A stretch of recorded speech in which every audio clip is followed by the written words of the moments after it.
heart-shaped box for weeks.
Hey, hey, hey.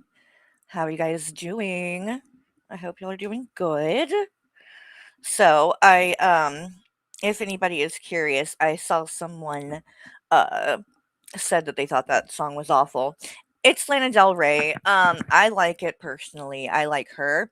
I wanted to play a Nirvana song, but obviously if I played a Nirvana song, it's gonna get copyrighted.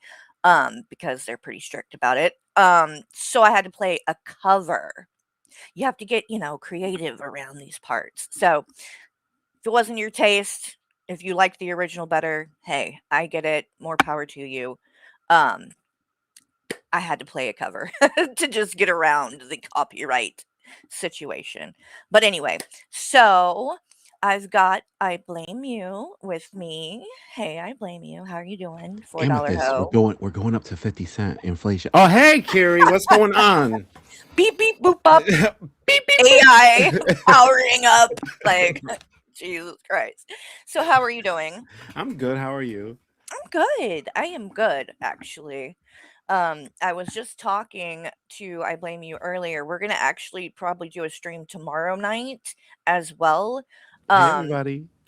because there was a little bit of shenanigans that went on last night, apparently, while I was being a good girl and I Blame You as being a good girl. We were just watching movies in Discord, Being good girls. minding our own business, and shit was going crazy last night. And so I didn't see some of that until today, but I figured we would wait to go over all of that tomorrow night. And tonight would just be the true crime stuff because we've been looking forward to this episode for a while. So, if you know about what happened last night, the little bit of drama that happened, somebody went on a live stream and really just thoroughly embarrassed the fuck out of themselves. And I'll just say I've never been more thankful and grateful to have walked the fuck away than I was watching this shit today. So, anyway, we'll get to that tomorrow. But for tonight, we're going to get into the latest with the Kurt Cobain case because I've been, leading up to this for a while. Um but it does appear that there are some new findings, some new evidence that's been coming out, and they're pretty sure that Kurt Cobain did not commit suicide. And I'm actually kind of surprised it's not been a bigger thing that more people have talked about because it really did kind of like blow my mind when I started watching all this. Now, I will say that there's obviously been people who have thought that he was murdered. Um all, the way back to when everything first happened, and there were people that did think there were some strange things happening with Courtney Love, who was his wife at the time. And there were a lot of things that had people kind of side eyeing her, right? But that doesn't mean that she is like she might have been a terrible wife or handled things poorly, but does that mean that she was involved in anything? No, it doesn't. But when you look at everything as a whole, you'll start to see that some of this stuff just doesn't make sense um in regards to the suicide theory. So, let's go ahead and get into this. I actually want to show a but so back in the day, did any of you, and I blame you, did you follow, like, have you ever gotten into this Kurt Cobain case or anything like that before? I blame you. Like, do you know about any of this stuff? EMA subscription enabled 500 tokens added to AI model. Beep boop. Yeah, I did look into it at one You point. did. Yeah, Yeah. I And did. did you ever happen to see there's a documentary that came out by what's his name? Nick Broomfield, I think is his name, and I he's heard about that pretty famous. documentary. Yeah. Yeah, it's called Kurt and Courtney, I think is just what it's called. And so this is, in fact, let me see something. I'll pull that up too. Because I think it's free on YouTube these days because it is old. But a lot of things came out in that kind of were already very sus. Um The and whole like not to cut you off, but I no, mean no, go ahead. the whole thing with like I think it was like Courtney Love and like the backpack that they found, Yes. and she was learning his handwriting. Like I'm surprised he didn't connect that and thought that was like weird. Yes. Like, well, that's the thing is that they just were not like looking into any of that stuff. Like when it's when they come in, right, the investigation and like say, "Oh, this is clear cut suicide, whatever." And then they just stopped even trying to do any kind of investigating into it. Yeah. And so the biggest problem in all of it really is the job that the police officers and the detectives and the people that handled that case did. They really fucked it up bad. Very Uh, badly. and it's really a shame because, now all these years later, like there's only so much that you can do in regards of like finding evidence and things like that when it's been over 20 years. Like, yeah, When did he pass? 94, uh right? yes, 1994. So it would be what, 20, how many years? 30 years? Like, I Just mean, it's still a long about. time. Yeah. Yeah, a long time. So, trying to come back now and like look into these things and talk to people, it's not going to be as easy, all these years later. People die and, shit gets lost and thrown away. And so, but like, some of the things, like, they didn't even when it happened, right? Like, he 32 didn't years. Yikes. 32, God, I feel so Wow. old. Oh my god, I My feel so God. old. But isn't it crazy 30 it took this fucking long for them to, Right. like, actually look into these things. So, one of the things that never made sense even back then, they didn't do, fingerprinting or whatever on the gun until, like, way after. Like, they didn't do it at the time, and then afterwards, they came back and got it out of evidence and then fingerprinted it, and they didn't find any fingerprints on it. None, not even his. Now how the fuck does that happen? Right. I It's very mean, like, it weird. doesn't make sense. So, let me pull up, I think let's start, with this documentary that, I came across, and this channel, let me share his link because this was really good, and it's a pretty big channel, so let me share that link. Amethyst is purring into the mic. I'm sorry. Oh, I hear her. I did hear her there. So sweet. Um, so obviously, I do wanna give a trigger warning.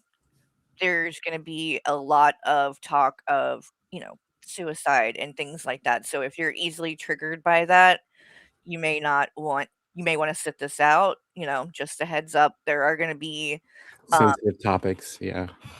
nothing like I don't think there's anything that's too gruesome or anything in the pictures, like crime scene photos and stuff, but just, be aware, that if you are sensitive to these things, we are gonna be discussing it, so I just like to give people a little bit of a heads up. And I dropped a link to this channel in the chat so that you guys can go and subscribe and everything as well. So let's jump into this really quick. His rock star Kurt Cobain. Suicide. Cobain, why Kurt Love? It's April 8th, 1994. The day By the way, April 8th is my mom's birthday. He died on her Wow, birthday. that's a very interesting coincidence. Isn't it eerie? And he actually, what is his birthday? It's in March, I think. He's a Pisces. I know that. Like me, I'm a Pisces too. I think his is like maybe on the 20th or something. I don't know. I'll look, but yeah, the he's music a world Pisces. stopped. The lead singer of Nirvana, one of the world's most popular rock bands, has been found dead at his home in Seattle. The scene looked tragically. Apparently a self-inflicted wound. We are awaiting the medical examiner's report. Within hours, the narrative was locked in. The headlines were printed and the case was closed. Except there was one February problem. 20th. And it covers His birthday was February 20th, not March 30th. Oh, I guess he was So like he's an right at the Aquarius, beginning like a of cusp of an Aquarius. yeah, I think so. Aquarius or no, is it Capricorn maybe? No, because it's Aquarius in February. Aquarius And then, and then assault me. He just assaulted me for no reason. I don't know. I'm sorry, I'll mute myself. She's like, God damn it. story. In the January, Cobain said that he'd never been happier in his life. Oh yeah, According to that's the the other thing. Like Courtney was trying to say all of this stuff about how depressed he was and everything leading up to it. But the thing about that is everybody else felt differently about that. His friends and people that were, close are like, he didn't seem depressed to us. He actually Yeah. seemed really happy. And he also he had like a lot of health issues, specifically stomach issues in his life and leading up to things, and he really struggled with it a lot. Like he couldn't really eat without Oh, being in like really? severe pain. Yes. I wonder if it was like Crohn's or something. So that's what I think, something like that. And so he was miserable for a while, a long time about it. And then like the year leading up to when he passed, he actually had gotten on medication for it and it helped and he got a lot better. So he wasn't dealing with the stomach issue. In fact, here I can show you that really quick.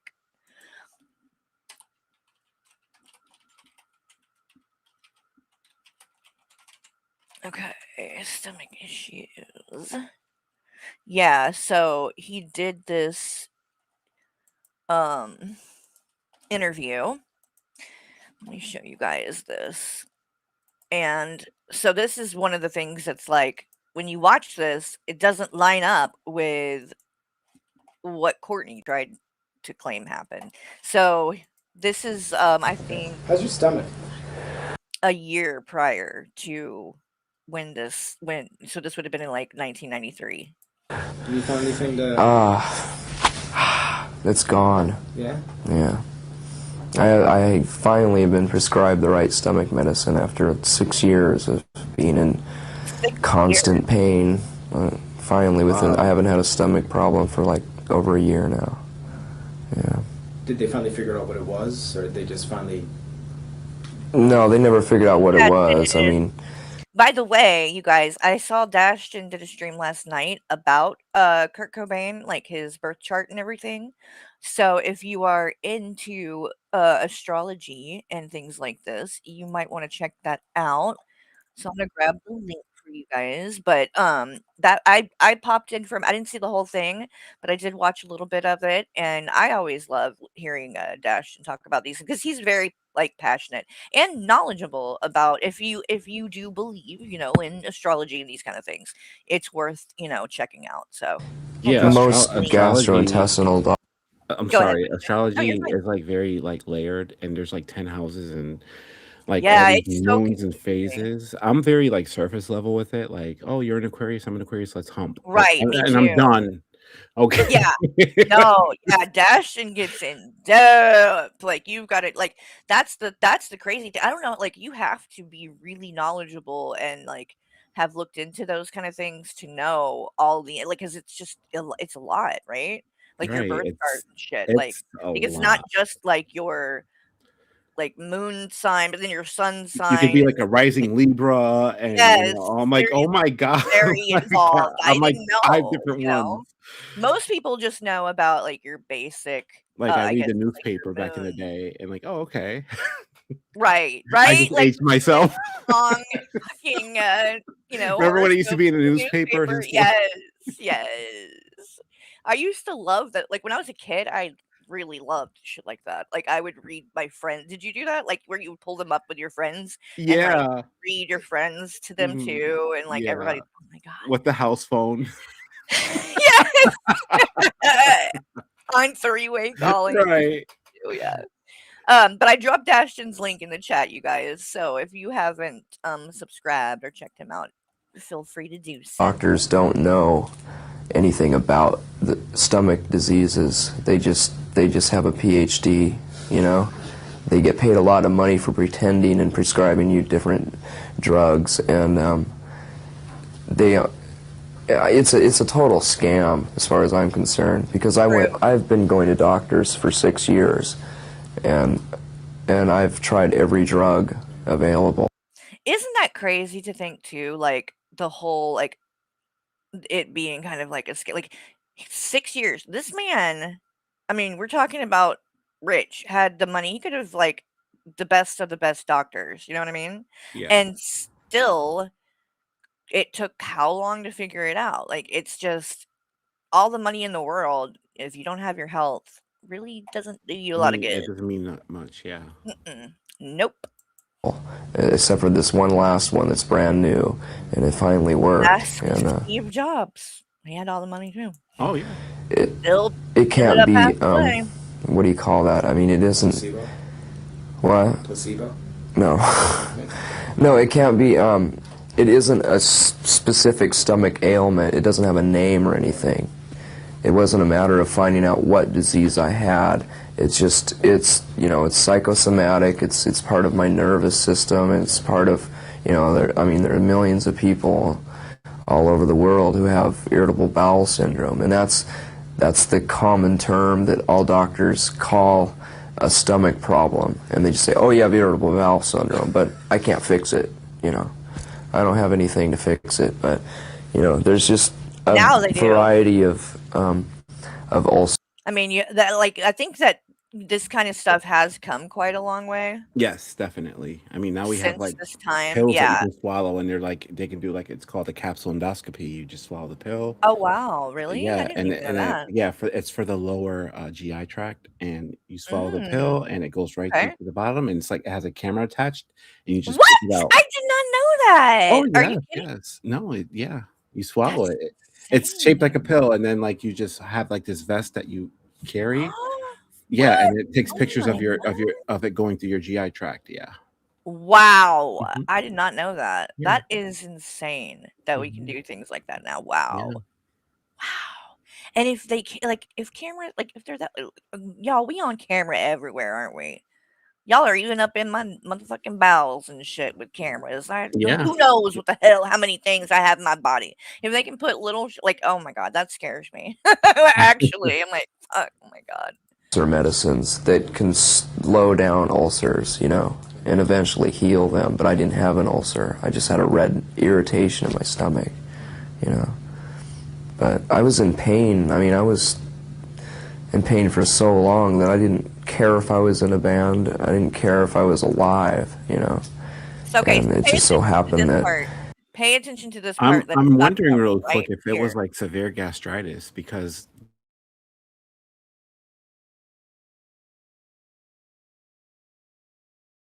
I don't know, his gastrointestinal tract. There we go. Thank you. Yeah. I feel like it was probably really irritating, and that can happen depending where the pain is, like your lower stomach. That could be gastritis, and it could become ulcer. They could turn into ulcers, and he said that he would eat, and then after he would eat, it would just start hurting so bad. That's actually very similar what happened to my mom, and it was severe gastritis. Really? That might be what it was then. That might be what it was. Mhm. So, so he's talking about here that, he went through this for years in pain and had a really hard time eating. That's why he was so skinny, because he just wasn't eating. It was too painful most of the time. And obviously that's going to make someone depressed. Like that's very stressful to be in pain and shit all the time. And on top of that, being on fucking, tour and trying to eat when you're moving around all the time and in different, I can't even imagine. So, but the whole story that, Courtney gives after the fact is he was so depressed leading up to that to this, April 8th, 1994. He's so depressed and like that they had been in Rome, and we're gonna get into that in a minute, but they had been, I think it was Rome that they were like the month prior, and she claimed that he had tried to take his life then by taking these pills, and come to find out that it actually seems like it was more of that he just accidentally overdosed that night, not like he wasn't trying to like commit suicide or anything. But she was the main one that had this push this narrative that he was so unhappy leading up to it. And when you hear this, what he's about to say, it's like it doesn't really line up with down that. ulcers, and eventually heal them, but I didn't have an ulcer. I just had a red irritation in my stomach, you know. But I was in pain. I mean, I was in pain for so long that I didn't care if I was in a band. I didn't care if I was alive, And it just so happened that I came to that conclusion at a time when my band became really popular, I mean, it'd been going on and building up for so many years that I was, suicidal. I mean, I just didn't want to live. So I just thought, if I'm going to die, if I'm going to kill myself, I should take some drugs, May as well become a junkie, because I felt like a junkie every day, waking up starving, forcing myself to eat, barfing it back up. It's like, just imagine trying to eat your 3 meals a day and just concentrating and just crying at times, just like, I'm in pain all the time, That's horrible. And being on tour was a lot worse too, it made it even worse. So When did they? How long did you not been in pain? What was it? I know you just said it, but when did they find the medicine that they cured? About a year ago. That's good. Yeah. About a year ago. So they found the right medication. I wish sometimes. What is this? I never wanted to end my life. Never wanted my life to end. We might have to watch that. Anyway, so he said like about a year prior to that he had gotten on the right medications and was doing much better, right? So that doesn't line up with the narrative that Courtney was pushing to everyone, that that he was just miserable and was so depressed and was constantly talking about taking it like that. No one else but her says that. His friends say they thought he seemed very actually happy. And the whole thing was he was telling people that their relationship might be ending and that he was thinking about walking away, that he was not happy with her anymore. So that's the other thing too, that it's like, hmm, okay, so she's saying he's depressed and all of this. That's not what the friends say. And then on top of that, it looks like he may very well have been planning on leaving her. And so, anyway, we'll get back to that. And I just want to just mention real quick, it's crazy because like this was in 1994, right? When he did that interview. Yes. So that interview would have been 93, the year before. But so yeah. it would have been 93 when that was done, right? Right. So what stuck out to me is when he kept mentioning how like much he was in pain. And yeah. So the reason why it stuck out to me is because like, so basically this was 2 years, well, 93, 2 years before the American Pain Society actually added the 5th vital sign, because pain was heavily underaddressed in the 80s and 90s. So okay. I don't think his pain was well controlled. No, and of course, like we have like the whole like introduction to strong opioids, and then we had like this right. spiral. But I mean, even before, that's why they added the 5th vital sign. I mean, it's crazy to me how under addressed like the pain was. And I do think that he probably would have been a maybe a good candidate for some light treatment for his pain if he wasn't that much pain. But he was using drugs to to numb self-medicating. himself and Yeah, stuff to that's self-medicate, with and the I think heroin and all that's that. Yeah. Mhm. probably why. I mean, this was way before my time. I mean, I was little when when this was, like, Yeah. going on, but, No, I it think that I mean, he kind of said that, you know what I mean? Like, he already felt like a junkie, you know what I mean? Because he was yeah, sick all the time, yeah, and when you're desperate to be out of pain, I mean, I couldn't judge anyone for that, like, if it pain nobody, like, especially this day and time with the everything that we do have available, nobody like, there's really no reason for anyone to just be in pain.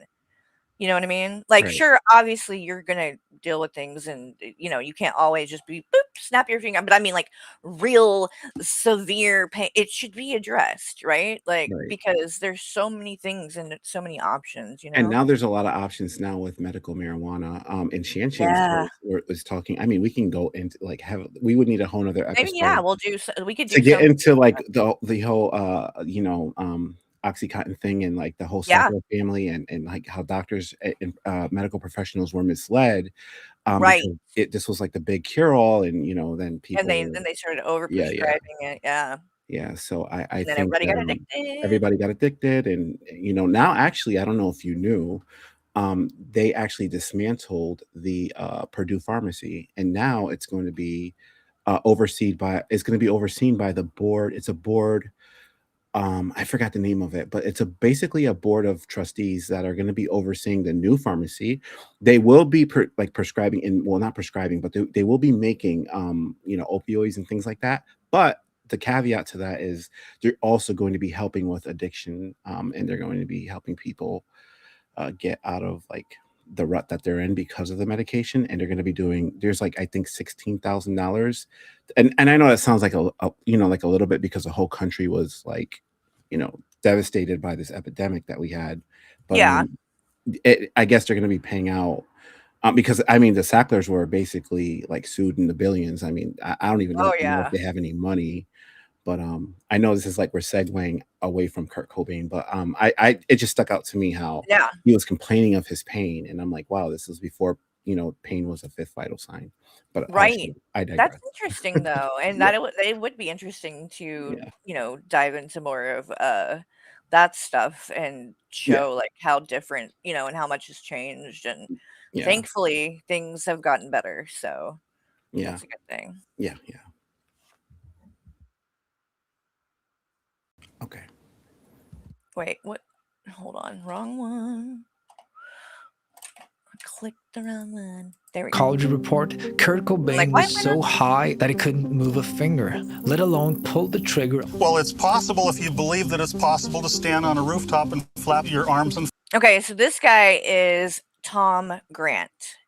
And he is very vital to all of this stuff that's coming out now because he once was a police officer himself, and then he retired and became a private investigator, right? And so Mhm. when Kurt went into rehab prior to his death, he was sent to, I believe it was in California. He went into a treatment place, and he basically snuck out of the place. He jumped the fence or something and just left. And so everybody was they didn't people didn't they didn't know where he was, and Courtney did not know where he was, and she hired this man Tom Grant to look for Kurt supposedly, because she didn't What know where was he he was. addicted to though? What substances does he? Kurt, Does anyone know? Yeah. well, heroin for sure, Oh. mainly. Heroin. Oh. Yeah, that's what he was on, at least, like the night he died. I don't think there was a lot of other things. I think mainly it So was he wasn't heroin. doing any marijuana or anything like that. I mean, he probably did do Probably marijuana. dabbled, right? I just don't know how much, or, like, they don't I've never heard that discussed that much, but, like, as far as hard drugs, heroin was the main thing that he was doing. But I think he did I pills and see. shit too at times. Like the thing that had happened in Rome, like a month prior to his death, that Courtney refers to as a suicide attempt, they think now was not an attempt. It was he took Rohypnol, which is like the date rape drug or something. It's like It's like kind of like a Quaalude, I guess. it it will. I don't know if I would. I don't know as far as like, if it's compared to a Quaalude. I just know that it is like the one of the drugs that people will like slip in drinks and stuff like that Mm, because it will kind of like it will incapacitate you pretty like I'm not sure what it's originally Rohypnol was used for, but so mm. somehow he got some of those pills or whatever and had taken those and overdosed I think. and ended Oh, up in the hospital. I think Rohypnol is like for severe insomnia or like a sedative, but or like a monthly, Roofies. like Yeah, yeah. it's what quote unquote a roofie. Yeah. Yeah, it's I think it was called at the time, like it's called Forget Me Now, Forget Me Now pill, but it kind of reminds me of the Oh, flower Forget Me Not, right? But I right. think that's what it was, like you said. It was a basically You can't yeah, used to drug people and right. Somehow he got his hands on and the thing is, they're not, like, sure that she wasn't trying to give him things to make him, like, because it's just there's a lot of sketchy shit when it comes to, Courtney in this all of this stuff. So but she claimed it was a suicide attempt, but the problem with that was after the fact with this guy, Tom Grant, um, once they found Kurt, knew he was dead and everything, Tom wanted to know more about this prior suicide attempt that he supposedly had that Courtney was talking about because she's the only one that was really like saying that that's what it was. Like people knew that he went into the hospital in Rome or whatever, but it was everybody else was under the impression it was an accidental thing and not that he was trying to take his life.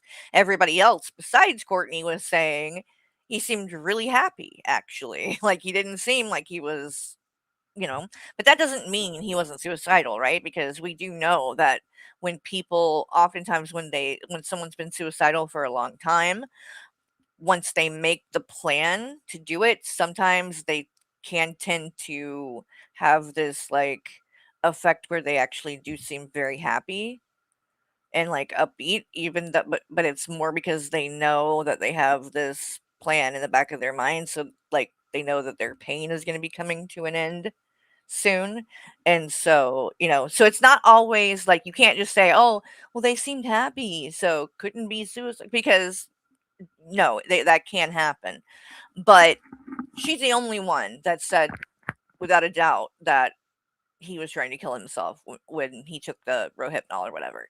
And she claimed that that she had found a suicide note in the room or whatever during this. So Tom Grant, this man, really wanted to see that suicide note because that would confirm that what she's saying, Courtney, is true. And next thing you know, he's asking her about it. And she's like, "Oh, well, I burned it."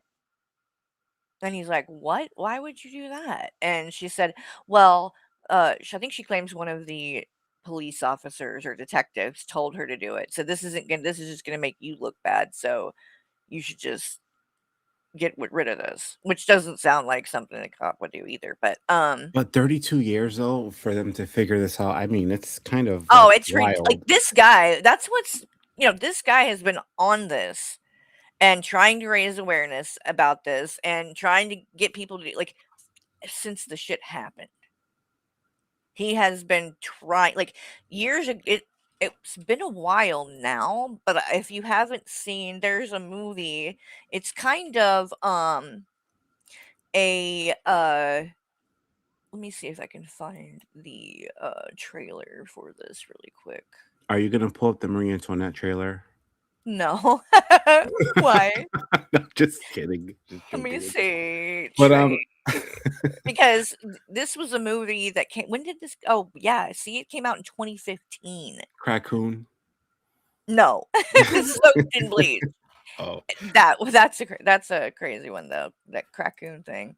Um, but so if you haven't seen this, you should give it a watch. It's kind of like a documentary, but then they also have these recreations that they do of scenes between Tom and Courtney, and they have an actress that is in this that like reenacts it, and it is really good actually if you haven't seen the trailer for that. You mentioned in Rolling And then I Stone have on a another note that he question wrote to after. you. What's that? Then after we see this, I have a question. Oh, okay. Letter, Yeah. and it's not really like a suicide note. Where'd you find it? Where'd It you was get it? it was in my bedroom under my pillows. Under your pillows? Okay, so she's talking about that note, by the way. This is what I was just talking about. So she's telling him that there was this note, and he's like trying to get this from her, and then next thing you know, she says, "Oh, I burned it." Like what? Where'd you find it? Where'd It you was get it? it was in my bedroom under my pillows. Under your pillows? Yeah. There's only one problem with that, Courtney. What? I looked under your pillows.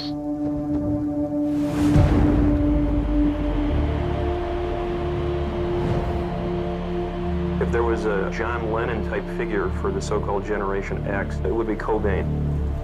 The body of Nirvana leader Kurt Cobain was found in a house in Seattle on Friday morning, dead of an apparently self-inflicted shotgun blast to the head.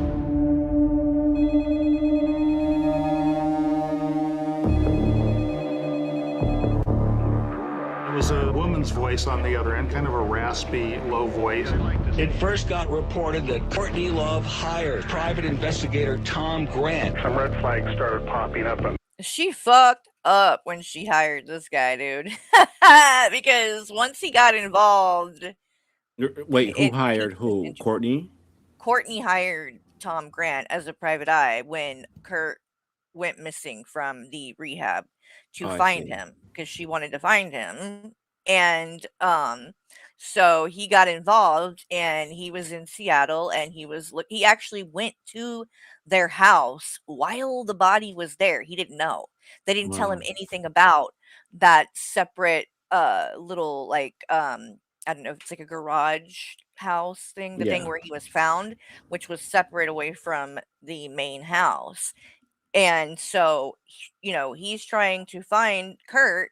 He went there to meet one of Kurt's friends, one of their closest friends, to talk to him about this stuff, and did a tour of the house and everything, but they didn't take him out there. And when he was there, the whole time Kurt's body was there, dead up in that place, and he just didn't know. He didn't know that like he would have went in there, and they never took him in there to show him that this was the place to look With this for. alleged a gunshot wound to the head, right?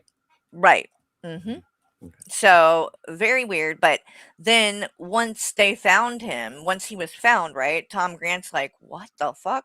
He was there because he's like, "I was there," you know what I mean, and didn't see, like, and so then he was like, "Why didn't they fucking tell me about this other room above this garage thing? Because they would have went and looked, and they would have found him sooner," you know what I mean?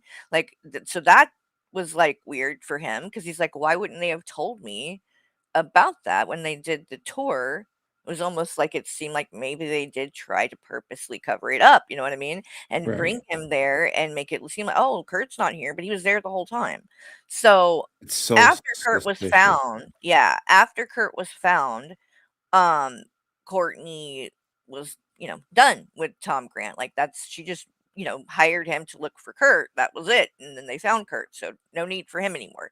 But the problem was, now that he's involved, he started like doing some digging and things on his own, and started finding more and more issues with Courtney's story and account of things. And so, um, yeah, Courtney definitely, I think, came to wish she had never contacted this man at all, because he's the one that's brought a lot of, um, attention and stuff to this case through the years, because the cops just really just dropped the They ball. dropped the ball, right, It Jinx? was a terrible investigation, and then they just closed it, and I think that they didn't wanna reopen it because they knew that it made them look really bad, because they did such a terrible job at the scene and investigating everything.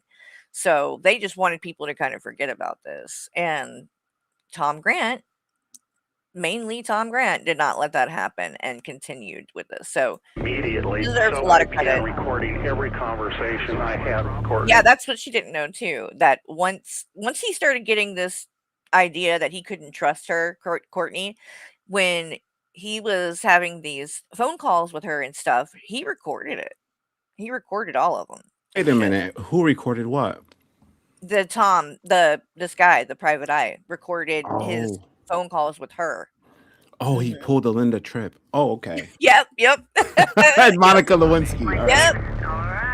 As it is, she's inherited a estate worth tens of millions of dollars. That's motive. There was more to this than what I was being told.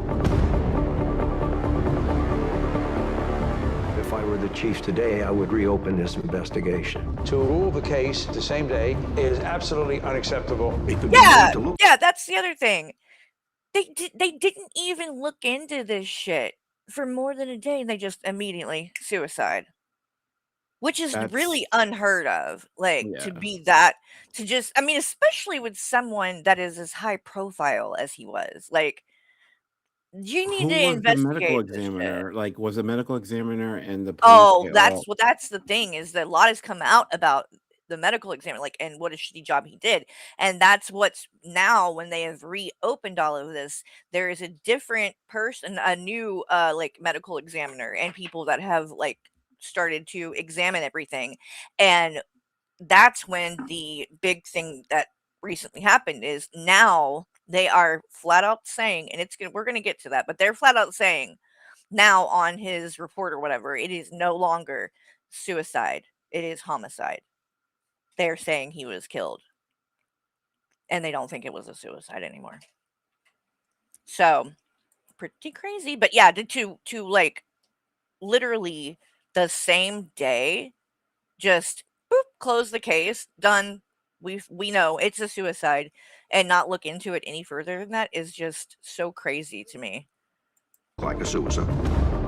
It's entirely possible that a police officer, no matter how well trained, may not notice a particular item of evidence. This is a puzzling case.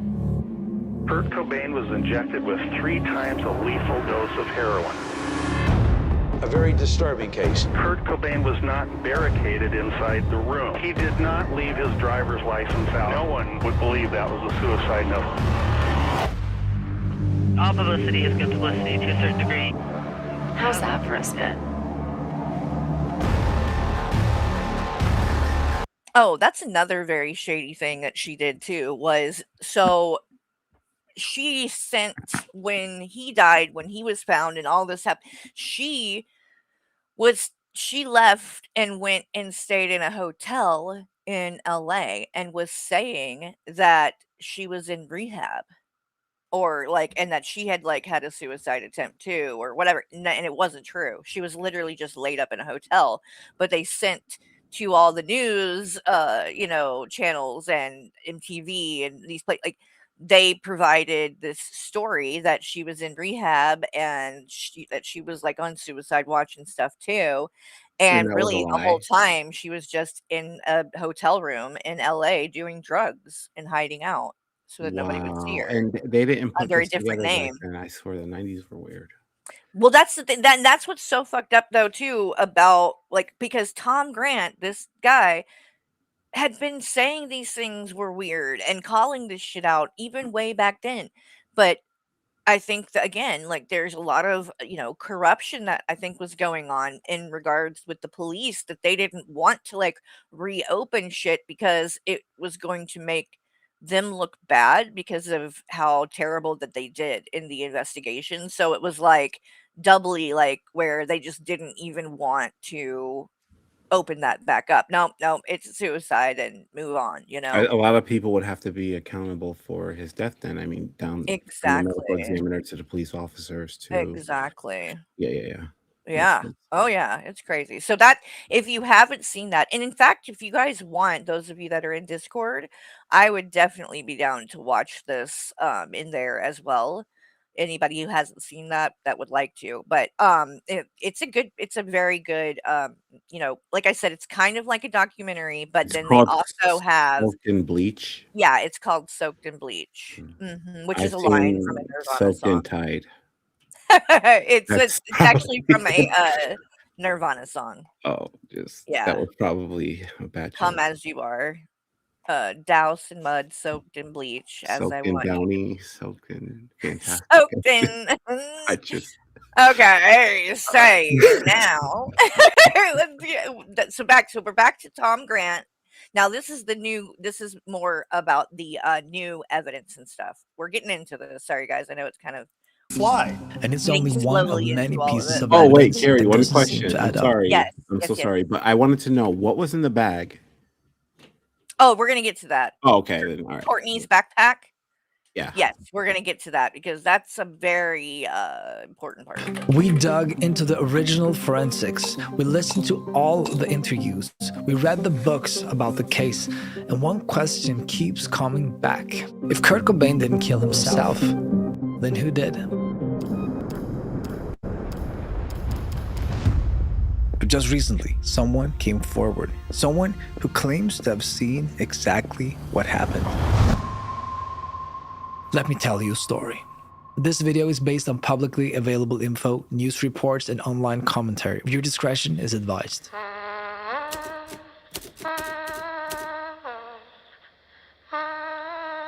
Detective Donald Cameron had seen hundreds of bodies in his career.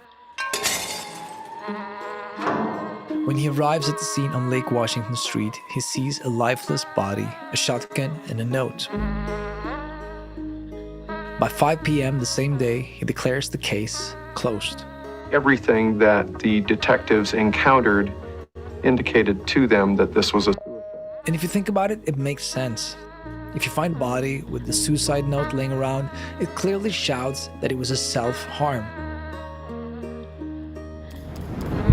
Besides, everyone back then knew that Kurt Cobain dealt with mental health problems. I've been going to doctors for 6 years, and I've tried every drug. I mean, it'd been going on and building up for so many years that I was, suicidal. I mean, I just... What's so scary too about like the way that this went down with like in terms of like mental health and stuff is like it made it so easy for Courtney or whoever. And again, this is my opinion. I do think she wasn't involved. I don't think she killed him herself, but I think she knows who did. I think she was a part of that. I do. That's my opinion, and so I'm not saying anything as a fact. I'm just saying I believe that she was involved. So I do when too. I you're have a somebody that like has had mental health issues like that or been hospitalized or whatever, it's scary because it's like it's so easy for someone to be able to kind of like set you up in that way because if you've had that in your history, it's easy for them to jump to conclusions that oh well, it looks like a suicide must be because they tried it of the before. mental right. And that's so Exactly. scary because it's like it makes you feel like, you're at risk, like somebody could, use that against you. And that's kind of it's a scary feeling to think like that maybe you shouldn't, just be so open to sharing things like that with people because they can, go on to kind of use it against you. Yeah. Um, That's and it's yeah, crazy. and try to shape a narrative or what he was so handsome. What's crazy, and obviously I'm not going to show it because people on here are crazy, but my little cousin Parker, he's grown now, he's an adult, but he looks just like Kurt Cobain. Like Oh, it, really? yeah, it freaks me out because he looks, it's weird. He looks a lot like him. Like I think it's my grandmother's side of the family. There's a few that like, and he favors that side. But yeah, it's weird because he has blonde hair and blue eyes and stuff too. And when I see him, I always think about Kurt just Cobain. didn't want to live. The note was addressed to Boda, Kurt's imaginary childhood friend, and in it he talked about losing his passion for music and about how his daughter Frances would be better off without him. Stop it, Kurt! You don't want your daughter to see you behaving like you're on drugs. I didn't know he had a daughter. You didn't? No. Yes, I Francis. know. Send me to the gallows. I'm sorry. I have that judgmental silence. Oh, I no, didn't yes. know. Is She she was older now? very small. Yes. She just had a baby. I mean, I'm asking if a baby in 94 is older now. Of course. Yes, she's all grown up now, and she just had a baby. She got married last year to, actually, she's married to, Tony Hawk's son. Oh, Tony Hawk has a son? Yep. He Damn, I'm sure living does. under a rock. I think he has a few, actually, but yeah. That's, her baby daddy. They just had a baby. I think a boy. I think they had a boy too. Oh, So, wow. It'll be kinda yeah. creepy if he looks like the dad. Kurt? Yeah. We'll see. We'll see. She looks a lot like him. Have you ever seen well, you obviously haven't ever seen Well, I'm her. Googling her now because I have to. Oh, yeah, she does. Yeah, she looks like Courtney too. I mean, she definitely favors both of them. Yeah. Let me see if I can pull up. I think she's gorgeous, by the way. Very, Oh, she was very born in pretty. 92. Yep, too. And that's what's so fucked up about this as well when you think about it. Like, look at her there. She looks a lot like Courtney there too, though. Yeah, she does. But like, can you imagine that? Like, so if this is proven that all along he was murdered, how that must feel to be her? Because her whole life she thought that her dad just left her and made a choice to leave her and to take his own life when she's 2. When really he didn't do that at all, and someone took his life and then allowed her to live her whole life thinking that her dad left her when he was actually Oh, taken. I think That's that Kurt really fucked up. Cobain's daughter and Riley Hawk, they look like a really nice couple. Dude, Riley Hawk, that's his name. Yeah, and this is her back in the day. This is so cute. That cookie too. This is like at the MTV Music Awards. To win the awards and take them home and, put them there. Look, she's like, I want that cookie, bitch. Yeah. Performances. Is that kind That's of gotta be so bizarre to see your dad in. I know. Yeah. Look, she's reaching for that thing. Let's get a spot. Dad, We're here to give me glad the hand. cookie. It's not choose or lose. Oh, It's look at her. schmooze or lose. So Oh, sweet. Oh my that's so cute. god. Yeah. Yeah. Wow, I was 92. 92 when she was born. Well, that would have been obviously that would have been like 93 or 94, that video. I was would like have been. 4 years old. Yep. You were a little baby. I was a little baby too, reaching for cookies. I was 11. Jerry, you were probably watching Blossom and Goosebumps and Oh yes. Oh yeah. Sabrina the Teenage Witch. I was watching freaking Tales from the Crypt, dude, and we were watching some of those in Discord the other night, and I'm like there's a lot of sex happening in this Jerry show. was watching Babysitters I Club. was watching stuff that I probably shouldn't have been watching, but no. Well, yeah, I mean, I'm an only child and a single mom who worked really hard during the week. You sound like Reba. That And song. what? He said, "I'm a single mom who worked." Oh yeah, like I'm a survivor. And fun fact about Reba, I actually used to be a huge Reba fan when I was a kid. This is so cringe and embarrassing, but it's true. I loved Reba and went to her concerts and everything and would wear her shirts to school and That's why you said that. so people would like call me Reba and stuff when I was in elementary school. Really? Yes. That's I don't so like funny. to admit that. Didn't she have the show like in the early 2000s or was it in the 90s? It was later. Like It when was I later, was a right? fan, like yeah, when I liked her, she didn't have any of that. Yeah, she was just a country Oh, singer okay. or whatever. And yeah, then she started doing like the shows and all that shit later when I got older. Yeah. And I was too cool to be a Reba fan. Oh, Things in store for. But so this is like some tapes of Kurt with Francis. You want to be a star for a while and I'll film? Want a pizza star?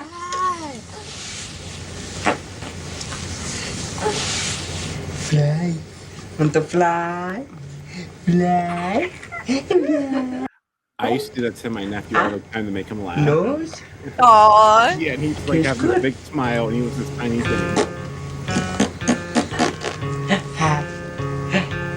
Want to barf in my mouth again? 3 times the charm. Babies Are like you when you getting all hold them this? that high though when you're laying down. Aren't we lucky? Right? And Andrew's a love God. He had white. Like my nephew was like that Dangerous to do old. that. They will puke in your mouth. Yeah. That happened before. Yeah, when I like was my nephew was Jackson was like a not baby. even a year old, and I used to do that. He used to like have the big old smile on his face. So cute. Oh, so sweet. Yeah. I miss that. And I try that with Amethyst, and she scratches my arms. She's like, Get off me. bitch. Right. No, but the funny thing Mule, huh? about it is, real quick, Yeah. I used to do this thing with her since she was like a kitten. It was like a concert, so I'll make like she'll let me do it. Like I'll stand her up on me, and I'll like sing to her, and like her arms will be like she'll be like a rag doll, and let me do whatever, and then like she'll tilt her head to the side, like what are you doing? She lets me Like do that that to her. confused look. Yeah, like why are you doing this to me? But she doesn't. She'll just let me do it, and even now, and she's like 100 pounds. Like she lets me do it. Y'all, when we were watching Mulholland Drive in Discord not long ago either, we were watching that, and there's a part like in the beginning of the movie where the character well, they don't show her, but anyway, it's like a jitterbug contest or whatever, right? Oh, I know where Yeah. you're going with this.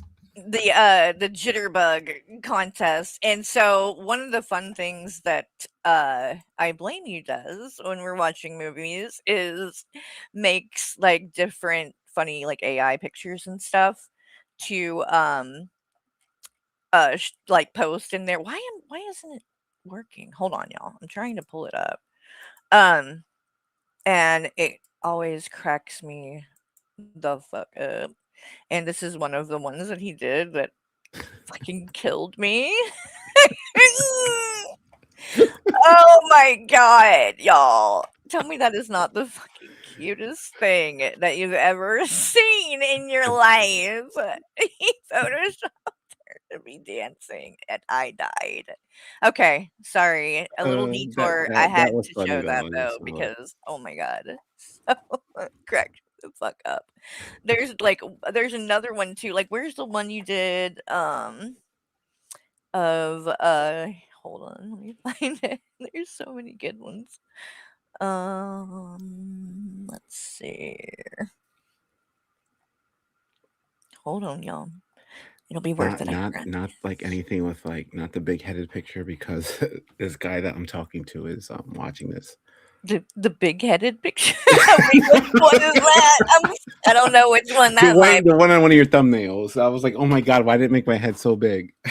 Oh, the one with you behind you and behind Michael. you, Michael. Yeah, that that one is funny. No, it's not that one. It's not that one. It's this one. Hold on. Oh. Yes, We were watching Elephant I Man. love that one. Yeah. That's cute. Noah and Amethyst together. I can't. That's adorable. Cannot. They are her face. I can't. And then Noah, why is his arm so little? He has like little midget arms. Tiny arms. Oh my god! And I still can't get over that shit the other day, dude. With G-Man, were you here when I was covering that? No, I don't When think I G-Man was. was talking about how much he loves women. No. You weren't here for that. He said, "I love women. I love tall women. I love short women. I love midget women." He said, "Oh, yeah, I was there for that." Yeah. Literally said that. No, yeah. Dead. And I love midget women, and you were like, "Oh my god, I can't believe he said that." I went in way too hard with that shit. Like, I don't believe you, dude. I just don't. You're trying way too hard to convince us of this shit. I love tall women. Like, oh my god, G-Man, please just. One of his streams, I think it was the one where I was on last. Like he spelled, and I meant to like bring it up, but he spelled like the title wrong, and I just. Oh, he does that a lot. Yeah, he does. He did it on purpose. No, No, not on purpose. He just does it a lot. So does his buddy Hussey. He spells Oh, stuff wrong a lot Jesus. too. So Yeah. Fill her up. She's out. Did you put that on?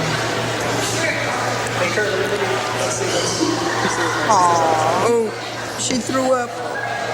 I think that is Is it you gotta do adorable. this? Him being a dad. Sweet. Being a dad and like, being like on camera and I guess tour, but like these are I hope that she really goes back and watches these I think she does. I think she does. to show And she's her. got a lot of his stuff, like, Yeah. that was saved for her, like his guitars and It'll just be really clothes and things yeah. like that. It'll Yeah. be really fucked up if she finds out that her own mother has something to Oh do. my god, I Can you know. That's imagine what how I'm wondering. devastating? That's what I'm wondering how she must feel about all of this shit, you know? Right. I That's mean, I can't even imagine. You want to get back to until that guy. I'm gonna get some water. Give me 1 second. Yeah, take your time. Okay. I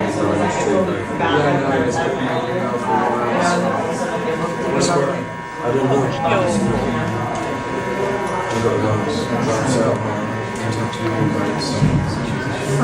Yeah, you're gonna have to wait for quite a while because I'm so excited. But as soon as I'm done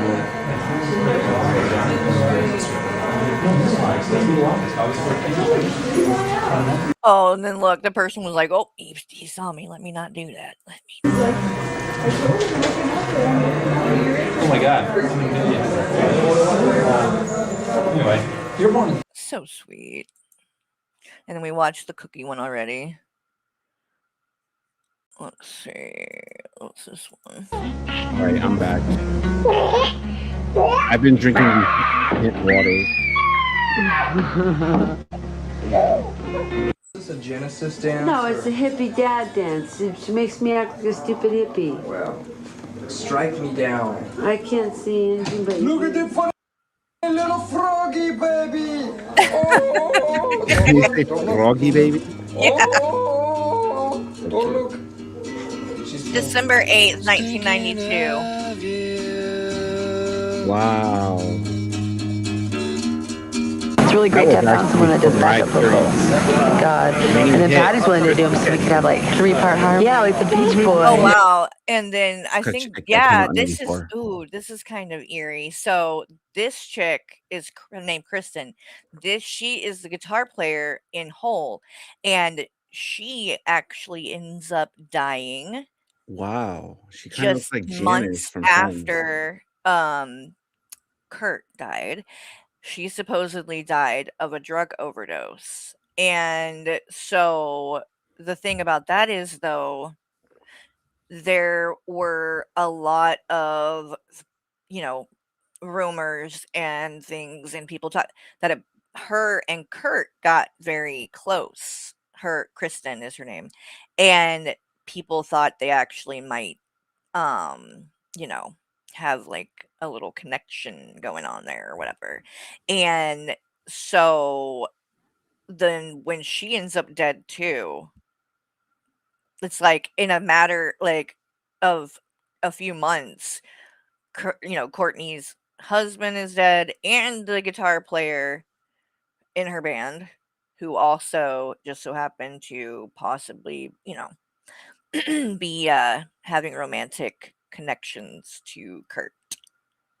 Very yeah, well we might get into more of that later, but let me get back to the video with the new evidence so we can Can make I sure Just we days get all that. before, leading up to this moment. Just What was that? no, just real quick. You ever had hint water? I don't think You so. never had hint water? Like Hint? hints, like HINT? No, I don't think Oh, so. What is it? it's basically like it's not like anything that has sugar in it, but it's like water infused, like with strawberry and lemon essence, and it has like a little hint of fruit, and it's good. So like Nice. if you want, instead of like Yeah. high calorie, like high sugar drinks, it's like you Yeah. get like a little fruit, and it's like think of like infused water without the infusion. You can still Right. yeah. That's interesting. Yeah. I might- Vols Girl says hint water was awful to me. Well, just give them Oh. all to me, Vols Girl, if you have any left. I've been drinking them all day. Nice. I need to drink more water. I She really and she do. said, Kurt I had thought you said ham disappeared. water. Ham water. I'm sorry, Carrie. Ham water. Ham? Ham water. That's why I had to just ham water. Oh, you thought you said ham. Oh, yeah, ham water. No, I'm not. I No, don't think I want to try the that. amount of sodium in that. No, okay, I'll shut up. Ham water. That's what Shanny's squirt's made out of, actually. Oh my God, no. I'm so sorry. Oh. I'm so sorry. So his wife had filed a Oh, missing stop. person report. She told police that Kurt was suicidal and that he had recently bought a shotgun. She explained that Kurt had left rehab in Los Angeles and now nobody knew where he was. She was worried about Kurt because he had a shotgun in his possession, and she considered him suicidal. So again, all the evidence points. See, like, this is all stuff that Courtney was feeding the media. He had a gun. He was suicidal. He was, these all were coming from her, which is suspicious as well. Towards self-harm. Tragic, but it made sense. Kurt Cobain, voice of Generation X, dead at 27. Another member of the tragic 27 Club. The traffic literally stopped in his hometown Seattle, and thousands gathered to pay.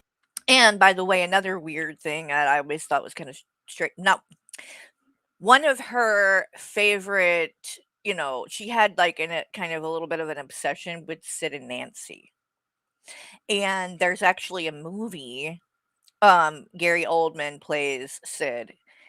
Sid and Nancy movie. This was back like in the 80s, I think is when it came out, or early 90s. But and she actually went for the part of Nancy. And this is before she was with Kurt. This is way before that. And she, did not get the part, but she was in the movie. They gave her like a little bit role.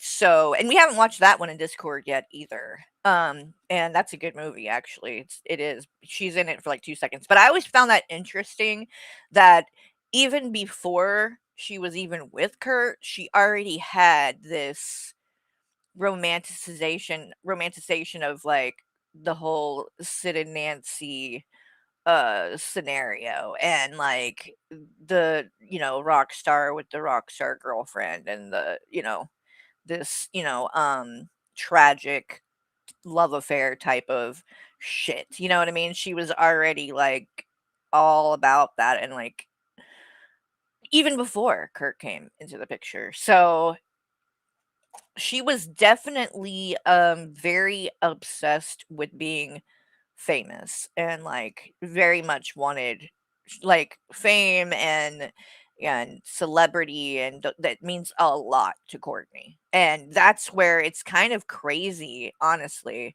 that Kurt and Courtney got together. I don't know, like, I honestly can't even picture him liking her, because they're just so different that it doesn't seem like their personalities would work. But then at the same time too, like, they weren't together that long, and when they were on tour doing their own shit with their bands. They weren't really together that much either. Like, so, that might have played into it too. But I'm like, I think they got married pretty quickly after they got together too. I don't think they dated for like a real long time before they just went all the way in. But like, it's just a weird couple, because with the way that he is, and he really hated the fame. He And wanted nothing to do with all of right. that Hollywood and all that shit. He didn't like. That was very important to her. And So did you know, Carrie, that Seattle police didn't want to reopen the Kurt Cobain case, right? yeah. Oh, they tried to stop it. They tried to stop it, and forensic scientists were the ones that pushed it to be reopened. I can believe that. I Yeah. can believe that, because there's just Because of so the much cover-up. evidence. Right. Yes. And that's the sad thing, is It's that gonna I implicate a feel lot of like people. Mhm. right. I feel like that a lot of this has been swept under the rug and kept quiet, because they just don't wanna highlight what a shitty job the cops did. So then, like, just, let's just forget it happened and move on and not talk about it. And, meanwhile, um, the whole fucking world was lied to and made to believe that he committed suicide, and when in reality he was murdered. And like, the thing about that is, like, it does, in my opinion, it's not even just like the matter of he didn't get justice, but there were so many young people that took their own lives after that, like It was like because a of pattern, right? yes, yes, what do you call it, like copycat suicide or Wait, whatever. say that again, copy what? Copycat? They said copycat. No, copycat, Yes, you did. I'm suicide. gonna go back Did and rewind I? it. Maybe I did. I You didn't. did. Oh, like But copy. like I thought you would say it copy again. crap. Copy Well, crap. copy crap too. But like, it was something that like had a really deep effect on people. Like that he died that way and committed suicide. Like, and to know that like everybody was suffering and like so hurt that he was in that kind of place, and the whole time we were just lied to, like, because really he didn't do that and he was murdered. And so it's like there's more blood on their hands than just even like the fact that Kurt's killer was out there. It's like, no, other people literally died because they wanted to be like him and thinking that he did that. So are they, is there not any responsibility there for that as well? And all the other people that possibly lost their life due to this, story and thinking that that's what he did. It's just And I do want to bring up a point. I'm sorry. I know I keep making you pause, but no, you're fine. I just want to bring up a point. And I think it was Frankie that mentioned it. Yeah, it was that there's no statute of limitations on murder. And I did see an article where a man, he was like 74 years old, and he committed a murder like 42 years ago, and they ended up basically charging him. They had the DNA evidence to connect him with it. Mhm. So Mhm. I mean, Courtney Love can be in a lot of trouble if she Oh actually. yeah, I mean, I have to believe she's probably freaking the fuck out since all of this stuff happened. Yeah, because she said that she basically said that it's opening up wounds for her. So I guess she wants it's a way for her to say like, please shut up. Mhm. Mhm. Yep. You did, One Frankie. another. But okay, here's the problem. This wasn't a typical investigation. It was one of the fastest high-profile conclusions in Seattle's history, and one that ignored nearly every standard procedure. Reporters from across the country flooded in to find out why this rich, successful musician would take his own life. Almost immediately, questions started emerging. Something just didn't add up.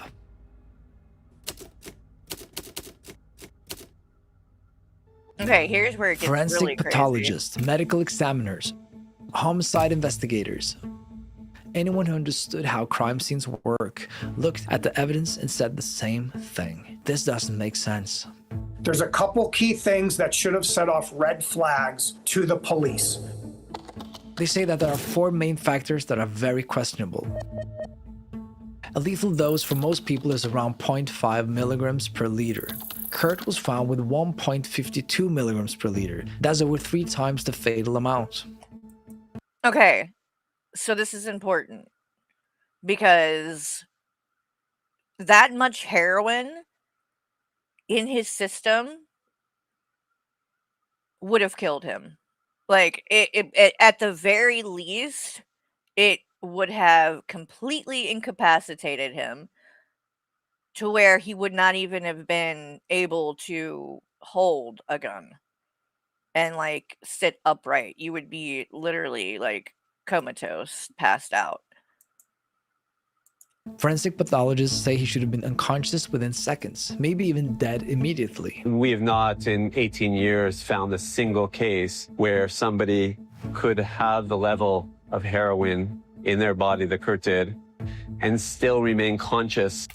According to the official story, Kurt injected himself and then calmly put away the drug kit and cigar box, picked up a gun, and pulled the trigger. 70 times the lethal dose for the average person, triple the lethal dose even for the most severe heroin addict. It would have incapacitated him. He would have been unconscious. Yes, Kurt was indeed with a high tolerance, but that level? It's hard to believe. For anybody to just continually say, well, he had a high tolerance level, it's possible he was... You're just denying and ignoring some real basic facts here. When fired, a 20-gauge shotgun kicks back violently. It was found resting across Kurt's chest, still partially in his hands, and the shell was found on the opposite side of where it was supposed to be.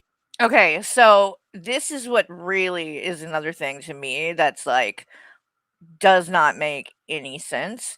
Number one, the position of the gun being in his hand, clutched like that.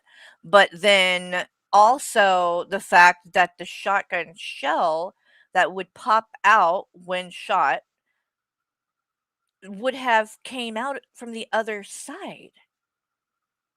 So how could it be on the opposite side of his body? It's not possible. It's not possible for it It's to very jump weird. to the other side. Like it had to be moved. Something had to be To be moved. moved, yeah. The exit chamber is clearly on right side if it was fired upside down as it was found. Experts say this is almost impossible. Like Third, literally the on the wrong fingerprints. side. None were found on the shotgun. No None on the pen fingerprints. used to write. None on the fucking pen. So he supposedly writes this part at the bottom of it, puts that pin into that. It's like a potted plant with soil, and he just kind of stuck the note there and stuck the pin through it. So, but that pin doesn't have his fingerprints on it. The gun doesn't have his fingerprints on it. It doesn't have any fingerprints on it. How is that possible? If he's literally holding it Right. when they get the gun. Right. That doesn't make sense unless somebody wiped it down. Like before they left, right? But then the cops also see here's where one of the big fuck ups that they did happened is they did not even look for fingerprints on the gun until like a year later. My God. They didn't even do it. They did not look for That's fingerprints crazy. at all. And then like a year goes by and people and they're like, wait a minute, why we need what about the fingerprints on the gun? Like people are they go and then they go take it out of evidence and then they do it and look for fingerprints and none are on it. So who knows? Maybe there would have been if they would have fucking fingerprinted it right when And it did what they happened. had to do, right? But the argument is, like, was there enough? Was it a At the cover-up? time, was Like- there enough DNA? I guess forensic. What do you call that? Forensic like technology at the time, or forensics? Oh, to well, do they would have so? been able to fingerprint for sure. They didn't even look. They didn't even fingerprint the gun. Yeah. They just saw this. Oh, it's a suicidal person, so it's a suicide. Without even fingerprinting the gun or any of this, like, and then coming way in after doing it. So there's no way to know if there were no fingerprints on it immediately, obviously that would be very, very suspicious that somebody wiped it down or whatever. But the fact that they waited a year, it's like, well, it could just be that the fucking it's been so long that they can't get the fingerprints off. Right. Now we don't know. You know what I mean? Yeah. It's like it could have just been the time. And that's a big deal because if they had done it immediately, that would be like, and there were no fingerprints, that's going to look really, really sketch. And they're going to know, like, maybe, we do need to, like, somebody had to have wiped the gun down then. And so Right. then somebody must have been involved. But when you wait so long and then come back to it and pull it out of evidence to do that, then who's to say? It's like it could be that it was like that all along, or it could just be the time. We'll never know because they fucked up. Right. Note, and none on the drug kit, not even Kurt's own fingerprints. Not even on the drug kit. Not even on the drugs. How the fuck do you do that when you're opening a box and using a spoon and all of those things that were in that box and there's no fingerprints anywhere on any of that? On the lighter? Nothing? That's weird. Own fingerprints, which is, to say the least, strange. Fourth, the note itself. Most of the note talks about leaving music, but the final words appear to be in a different handwriting and with a different pen pressure. We believe Kurt did not write those last 4 lines. They're not in the same handwriting, and they've had multiple handwriting experts look at it, and they believe that those last 4 lines are not Kurt writing that. The largest section of the note, or the initial part, talks so much about his relationship to music. And it's only the very small part of the note, the last 4 lines, that talks about his relationship to his family. So some experts believe someone else added those final lines to make it look like a suicide note. It might be nice to eventually start playing acoustic guitars and be thought of as a singer and a songwriter rather than a grunge rocker, you know, and sit down on a chair and play acoustic guitar like Johnny Cash. The theory goes that he wanted to quit Nirvana, and that's what the note was for. Not to quit life, but to quit the band. But the biggest problem is that Seattle police... Okay, so now, I don't know if he gets into it in this or not, but I'm going to show you something very, very suspicious, in my opinion, with this handwriting stuff. All right, so let me pull this up. I had to get an emotional support cookie. I'm sorry. Let's see. I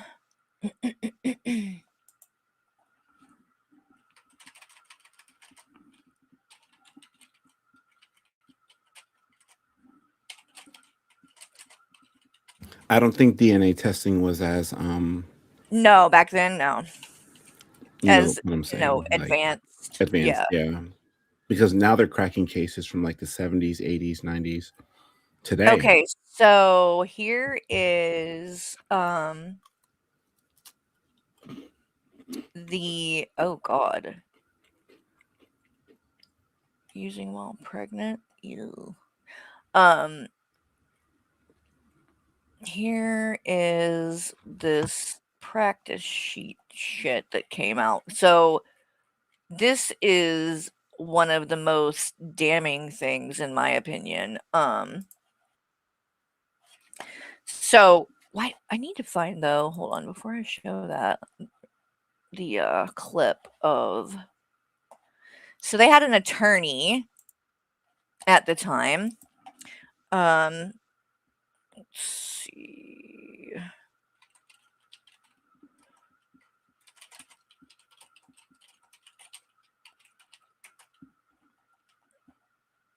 Here we go.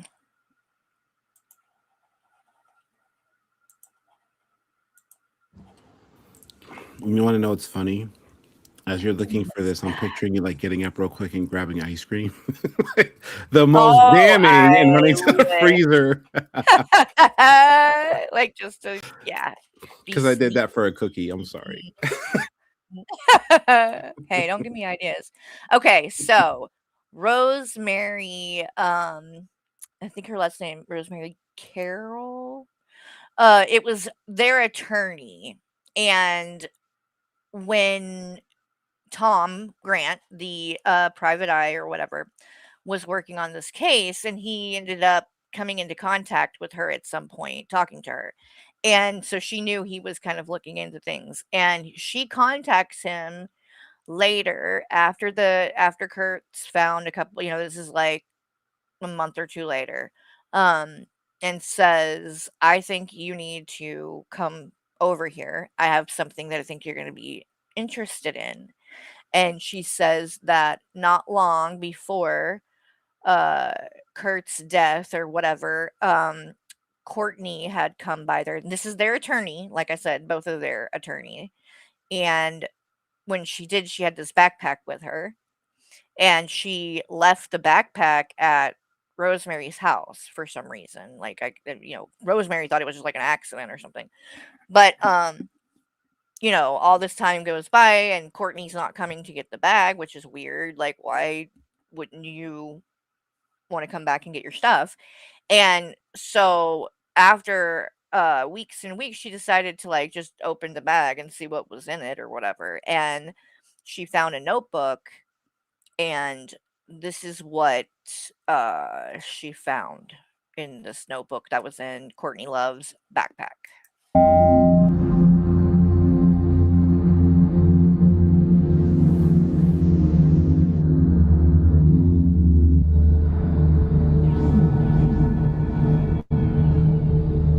Look. This is I was about to Courtney. say, do we switch to UFOs? That looks like UFO writing. This is Courtney, and this is a handwriting practice sheet with letters of the alphabet, like individual letters that she was practicing over and over and over again in this notebook. Why? Well, why would she be practicing them? That's very strange. And they think that it looks similar to the last lines in Suicide Notes. Now we're going to see how similar those letters were that were in the practice sheet to the Suicide Note.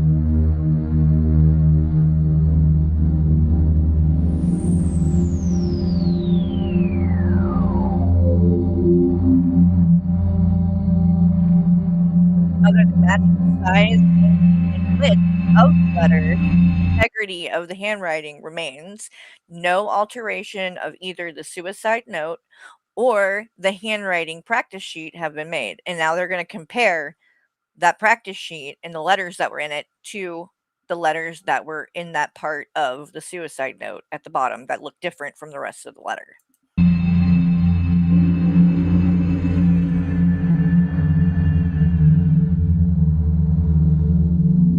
And what about the note? Kurt Cobain's final gasp of poetry, written in a dense hand. The first part of the note may be addressed to his fans. The worst crime I could think of would be to rip people off by faking it. Then the last 5 lines, now addressed to Cobain's wife and daughter. The writing veers and magnifies. Keep going, Courtney, for Francis. And ends, I love you, with poignant finality. When I picked up that note and read it, it sounded phony to me. Didn't it sound terribly phony? It sounded like a set-up letter. Absolutely. Okay, so this is Tom Grant, the male voice that you hear on this recording is Tom Grant talking to Rosemary Carroll, who was their attorney at the time, and they are talking about this letter because, again, he thought that there were a lot of things that were happening with Courtney that were not adding up. And then, like I said, this lady, the attorney, had this backpack of Courtney's at her house that, for whatever reason, Courtney wasn't coming to get. And so she looks in it. There's this practice handwriting sheet. And she's like, what the fuck is this? So she calls Tom Grant and says, I think you should come over and see this stuff or whatever. And that's what you hear on this recording is them talking about that. And then as you're seeing in the background, they're coming in. They've, analyzed all of this stuff. And it looks like that the writing that was in there that she was practicing is very similar to this part of the suicide note. So how do you feel about the note? I don't think he wrote. I feel exactly the same way. He didn't write it. Yeah. I feel the same way I felt when I read it. He didn't write it. That doesn't mean, that could mean any one of a number of things. Right. But in my mind, I don't think he wrote that note. See, it's not the top part of it. Yeah, I feel the same way, although I won't be surprised if we find out that he did write it. But that still doesn't necessarily mean it's a suicide note to me. Right. The letter just didn't make sense. It looked right. phony. I thought Callie wrote it because he knew that Kurt was. Yeah, exactly. That's what I felt. Wow. Because it was not written it wasn't a sincere letter. Right. So. That's it's obvious that they're lying. Yeah. Did you read the article in Us Magazine? No. There's an article in Us Magazine that's out now on the stands. In there's a quotation supposedly from the note. And right. It says, I can't live my life like this any longer. Something to that effect. Wow. I have it right in front of me. That's not in the Of course not. And the only people that have the information about what's in the note is Courtney and me and the police, so they had to have gotten that from Courtney to the best of my knowledge, and that's not a statement that's in the but yet it's a statement that I feel she wants people to think. What's amazing is that we can do this, Item number 4, the alleged suicide note. This is a copy of the note that has been widely circulating. Tom Grant suggests that only the last 4 lines indicate. They read, "Please keep going, Courtney, for Frances, for her life which will be so much happier without me. I love you, I love you." Curiously, these lines are written in much larger characters than the rest of the note. As to the last 4 lines, there are more than a dozen differences that should give us pause, and we would have to reasonably explain these differences before we can conclude that the same person wrote the 4 lines that wrote the body of it.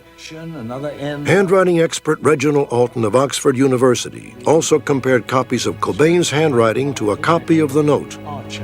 In a 5-page written report, Alton pointed out more than a dozen discrepancies. Alton believes the bulk of this note was written by Cobain, but raises questions about the first line and the last 4 lines. His report concludes, quote, "There are many indications that there may have been a second hand at work." So we have literally experts that say they think those bottom lines are not written by the same person that wrote the rest of It seems very the letter. forced. Yes. And then on top of that they look different than the rest of the letter, they have went in and this practice stuff that was in her notebook, in her backpack, they literally can go in and they have like it lines up, like these match those letters in that notebook that she was practicing. Why would she have that? Why would that be like, unless she's the one that fucking wrote that part on the bottom of it on the letter? Like it's how do you explain all of it?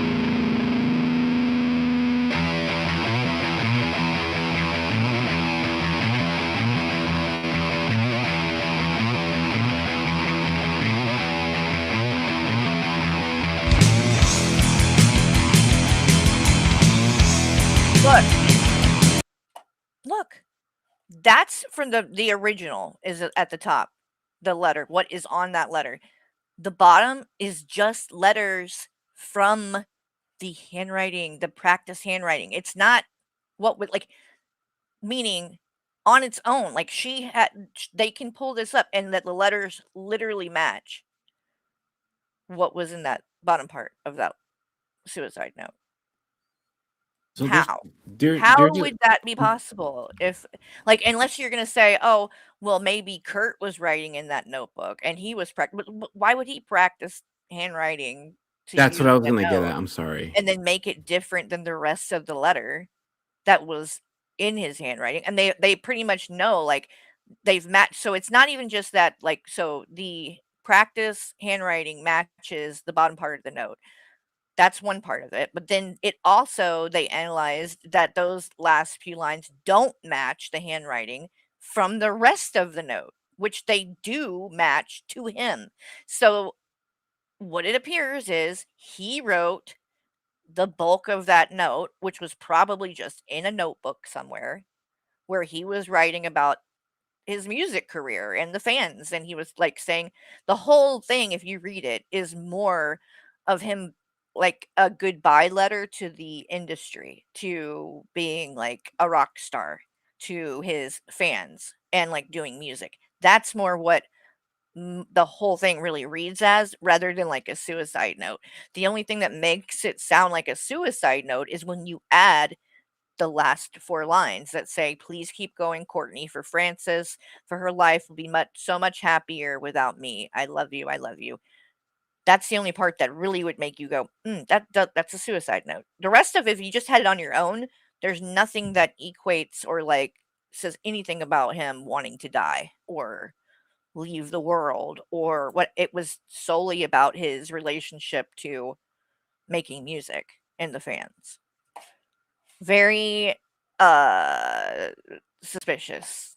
I don't know how you explain and so this is the thing, like if it was any of these things, if it was just one, then I wouldn't it wouldn't, but the fact that he's got that much heroin in his system, that he should not even be able to lift a gun, then you have this fucking note, and the fact that all the discrepancies and things that are coming up with it, then you have there's no fingerprints on the fucking gun.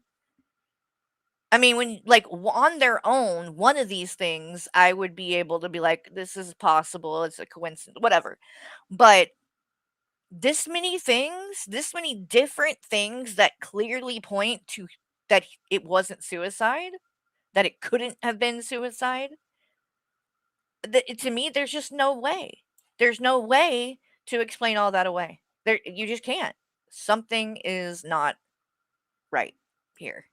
Police barely investigated. They didn't properly interview Kurt Cobain's wife, Courtney Love.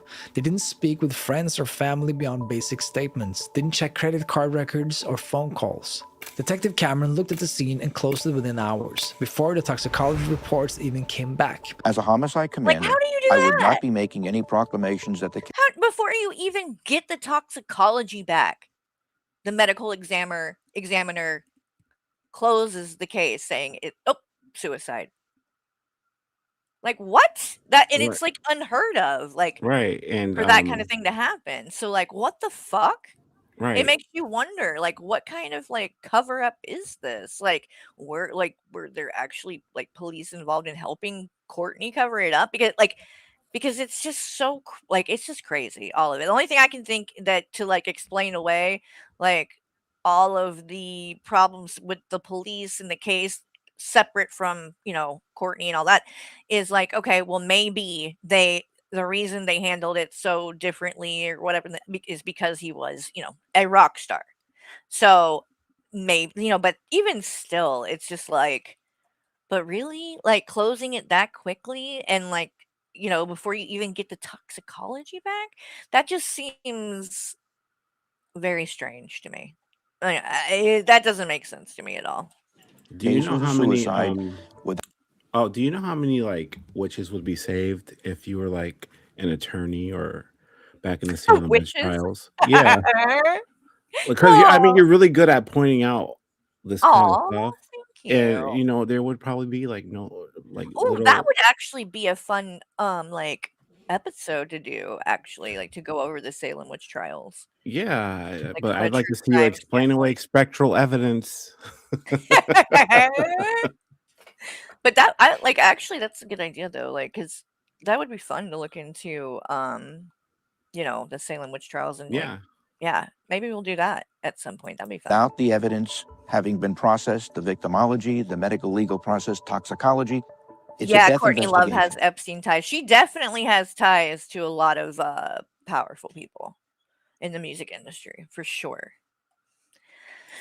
Yeah. These questions were Oh, she never does. I properly didn't know answered, that. and Oh, because the official yeah. investigation ended so quickly. Oh, yeah. She does. Well, Oh, and like she's very very much somebody that connected with Epstein? not like she was always like a name dropper, and like that she's just like wants to be tied to all these like powerful and Mm, famous celebrities or like, but her whole life was like that, like from growing up. Her dad like that's maybe we'll do a deep dive on her, like her life or whatever leading up to, yeah. because like her dad is really weird. There's like she's definitely fucked up because Mm, of her like upbringing has a lot to do with it. yeah. Like I don't know that much about her mom because I think that she's kind of like been MIA. And then her dad has like Mm, literally made books like when all of this happened back then, her dad like put out a book like a year later, like saying stuff about thinking that Courtney did it, that Courtney killed Kurt, her own dad. mm. Wow. Yeah, like he was interviewed in that Nick Broomfield documentary from that the Kurt and Courtney one where and we're gonna get to this part that's gonna come up in a minute. This guy Duche. It sounds crazy, but Yeah. well, you know what? I'll wait and we'll talk about it when we get to that part. People around the world started investigating themselves. There he is. Filmmakers, That was him. musicians, journalists, fans, You'll see in a all minute. tried to figure out what really happened. This case is not going to go away. It hasn't gone away for 20 years. And that was when things started to happen, because people found stuff. And one name in particular kept coming up.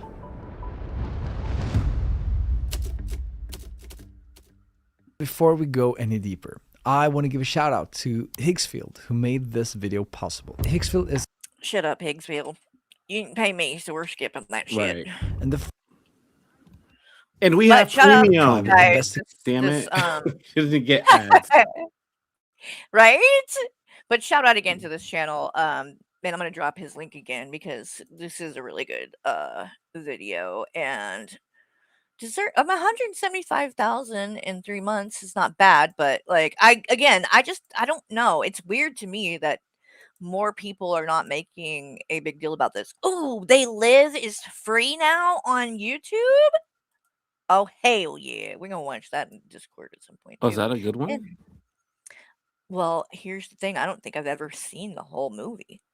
But it's like one that is referenced a lot in regards to like conspiracy theories, like with like it sounds so crazy, but like reptilians and different shit like Oh that. wow. Yeah, like, I like that there are stuff. theories that think that like the stuff that's in that movie actually is like somewhat, I don't know.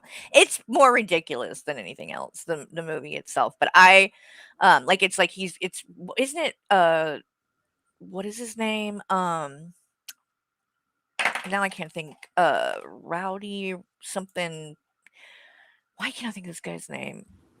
Let me pull it up. Hold on, because it's gonna drive me crazy. It's a wrestler. Oh, Roddy Piper. Yes. I was yes. gonna say that, but I was like, maybe I'm gonna throw like a joke out there because I thought you were talking about something else. No, this is it. So here's the Oh. trailer to that the They Live movie. Oh. For a moment.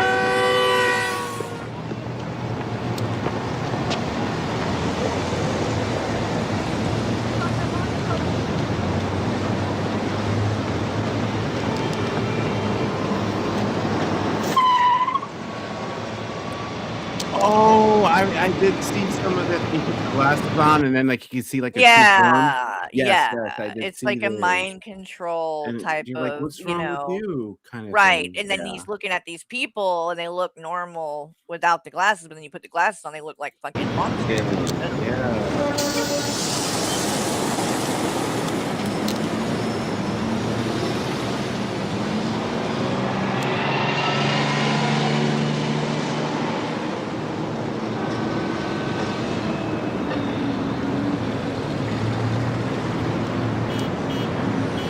Marry and reproduce. He said that I yelled it out like if I was on a game show.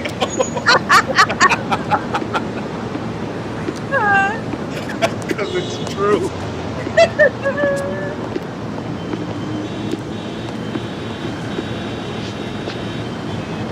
And speaking of game shows, I saw on Amazon Prime they have, I didn't even know this was a thing, but they have a fucking pop culture Jeopardy show.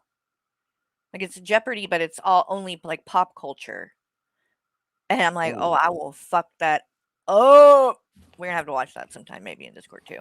It's got I can't think of his name now, but he's as a comedian that's on SNL. Like he's one of the guys that does the weekly update part guy thing. I can't think of his name, but anyway, he's the host of it, and I haven't seen any of it yet. But like, I added it to like my watch list or whatever, and I was like, oh, pop culture Jeopardy. Don't forget about Cahoots. God. You're terrible with pop culture, Frankie. Oh my god, it's my jam. I actually like that a lot. They I used to like have this this series. show back in the day on VH1, and it was like the pop culture trivia like challenge thing where it would be like teams and they would compete against each other, and like it was like, and me and Michael would watch it together, and we were so fucking good at that shit. I was like, oh, we need to we need to be on this shit, but then it just kind of like went away. I don't know what Oh, happened to that. like that show Singled Out. Remember Singled Out Oh, that was a good show too. But yes, I do remember with that Chris one too. Hardwick? With Jenny McCarthy was the chick on it before she was even like that famous. Really, she Yeah. got famous as that was all happening. But yeah, I remember that show, Singled Out. That was so fucking cheesy. Oh my god. Yeah.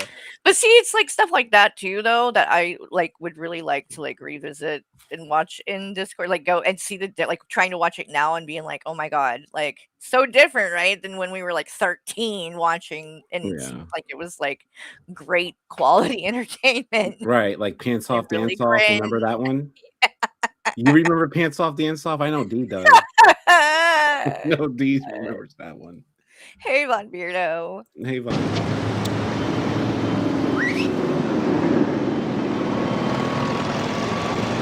What is this? The one of the people. Where's Beardo? Here we go. Here it is. Look at this.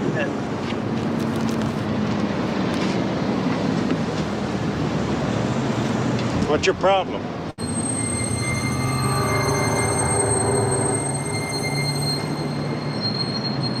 I said, what's your problem?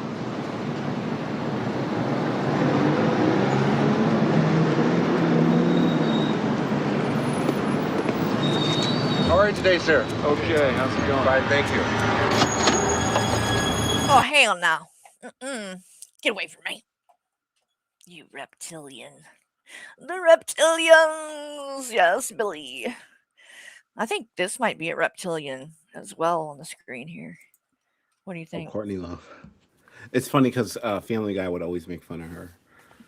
Yeah, I think she deserves actually to be made fun of, honestly. I think she's a horrible person. I mean, I used to feel a little bit differently and like, but I don't know. The more the time has went on, the more it's not even just the stuff with that. It's the stuff like just with her as like a mother, as a person, and the type of shit that she, I don't really, remember her in glamorizes like or like any. finds important. It's just she's very shallow, and like everything is about, status and money, and Yeah. that's what she holds, to be very precious in life. And she's just not a good person, but I mean, I think that her, I won't say that that I like the music. I did like Hole. I won't lie. I like some of her music. Is she like an amazing, singer? No, but the music, it was pretty good. But she ain't putting anything out in quite a while though. I think she's probably really laying low right now. If I was her, I'd be, on a fucking island and hiding the fuck out, because this might cause problems for her. Yeah, I think she's gonna end up getting. I think we're Courtney gonna see Love. that in the tabloids. We're gonna see her like that. She got arrested. I have a You think? feeling. Yeah, I feel like it's highly possible. The only thing though is the fact that they fucked this, the case up so much, the evidence and the lack of, of the police work that was done back, when it all happened. And so now all of this time has went by. And so, even like interviewing people, shit is like not fresh on people's minds anymore. It's been 32 years. Like, so will she ever actually like be convicted of something?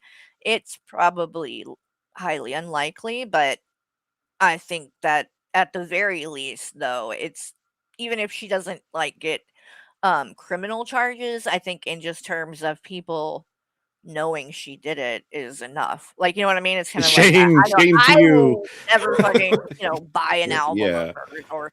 anything like that, going because I do think that she is just genuinely even if she wasn't involved in this, she's a horrible person, and I don't want to support people like that. Yeah, I think she's got Yeah, no, definitely she something to do doesn't. with it. Because who else would, who else was Who directly else involved stood with to her? gain anything from it? Right. Right. I mean, Maybe she think wanted about it. And his he was money. telling people, he literally talked about that he was thinking about getting a divorce and leave. Like they're married, the relationship wasn't great at all. Toxic, yeah. So if he had done that and got a divorce, she gets a lot less. I mean, if as opposed to him dying while they're married, she gets everything. She I probably mean, should have just he like said, definitely was the one and when you think about how much like, um, you know, Dave Grohl and like cannot stand her. You know what I mean? Like, think about it. I think that like, I mean, wouldn't you feel that way too if you thought that she killed your best friend or had something to do with it? Like, I mean, I think they do think she did, but what could they do about it other than just it's just written on their faces. Like they could not stand this bitch. She was bad news from the beginning. And honestly, it makes you wonder like if he hadn't gotten with her, would he, still I be think he'd still be alive? here. Yeah, for sure. His life could have been much different. Much, much different. Because at the very least, she brought a lot of like stress and drama and problems into his life at the very least. Even if she wasn't involved in his death, she still made life very difficult for him in a lot of ways. So was fuck Kurt her. Cobain's wife and the mother of his child. On April 3rd, Kurt I bet Cobain if she went would have missing, so she hired a private investigator to find him, Tom Grant. Current affairs, stay away from that. I'm Tom Grant, how are you? And from the very first phone call, he gets an odd feeling about her. Grant is a former LA County Sheriff's detective. He's worked on hundreds of cases, and something about this whole situation just doesn't sit right with him. Something was going on that was out of the ordinary, and there was more to this than what Rev, I was get being told. fucked. Rev, you do not look like fucking Kurt Cobain or even the Kurt Cobain type. Don't you dare ever say that. Rev, don't you dare. Story has inconsistencies. Although Shani is the fat Courtney Love. I mean, when you think about it, there are some similarities between Shani and Courtney Love, but Rev and Kurt, no, fuck off. Details that don't match up. For example, when Courtney filed a missing persons report, she used someone else's name on the form. She filed it in the name of Wendy O'Connor, Kurt Cobain's mother. Courtney told him to check Kurt's credit card, but never mentioned that he just bought shotgun shells. She claimed she hadn't heard from Kurt, but phone records later showed that wasn't true. So Grant does what any good investigator does. He starts recording everything. Do you still have all the notes, the note from Rome and the original note here? Okay, so this is what I was talking about earlier. So, according to Courtney, Kurt had tried to commit suicide like a month prior in Rome.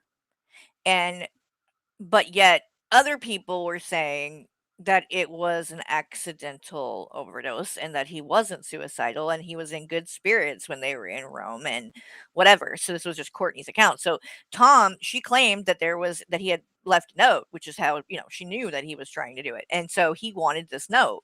Tom Grant, like, I need to get this note. I want to see this note, whatever.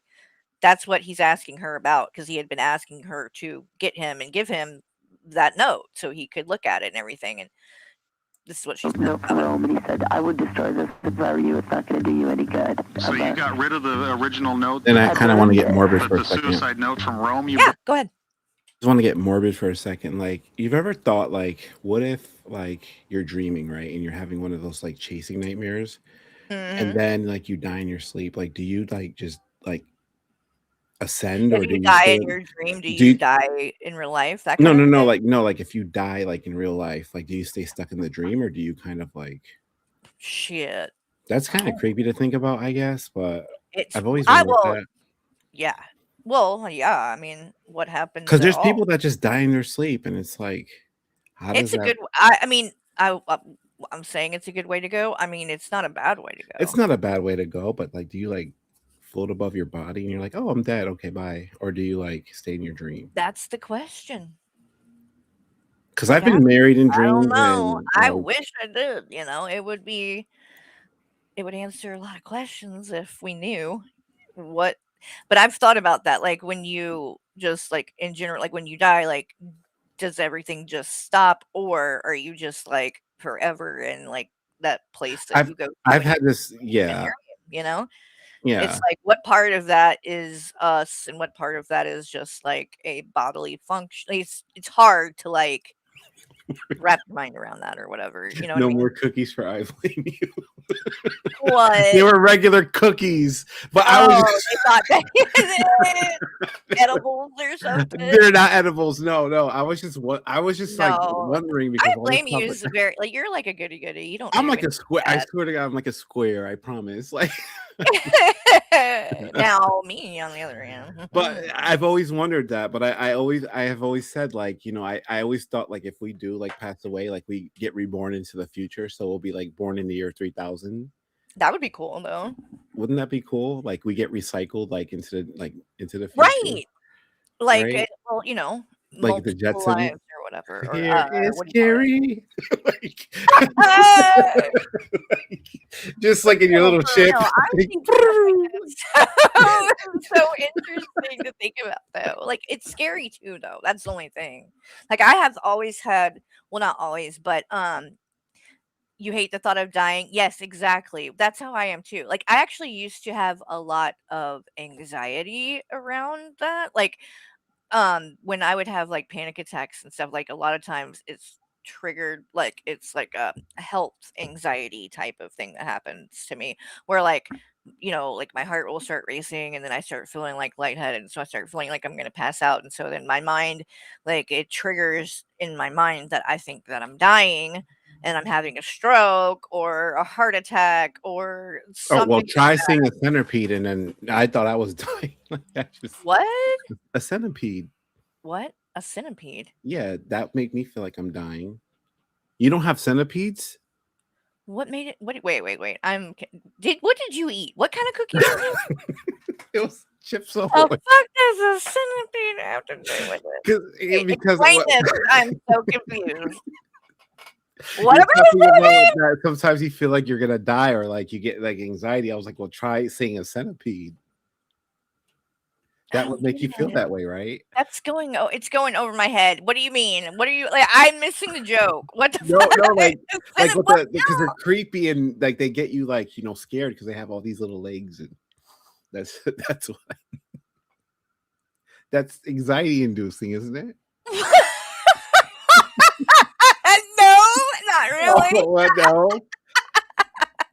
No, not the same as me thinking about dying, but okay.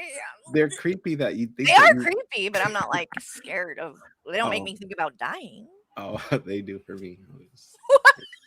They're creepy. I am done. They are. I love this. You're so random. Wasn't true. So Grant does I thought maybe I was just missing the joke because that does happen. just- Shit goes yeah, over my yeah. head a lot of times. So I'm like, wait, what? I always worry when I don't get something when I Blame You is talking about stuff. If I don't get, I most of the time it's because it's going over my head. So I panic and I'm like, oh, I'm just too stupid to know what he's talking about right now. But I think this one that it might have been on you that time. I'm not Yeah, seeing that it was clearly.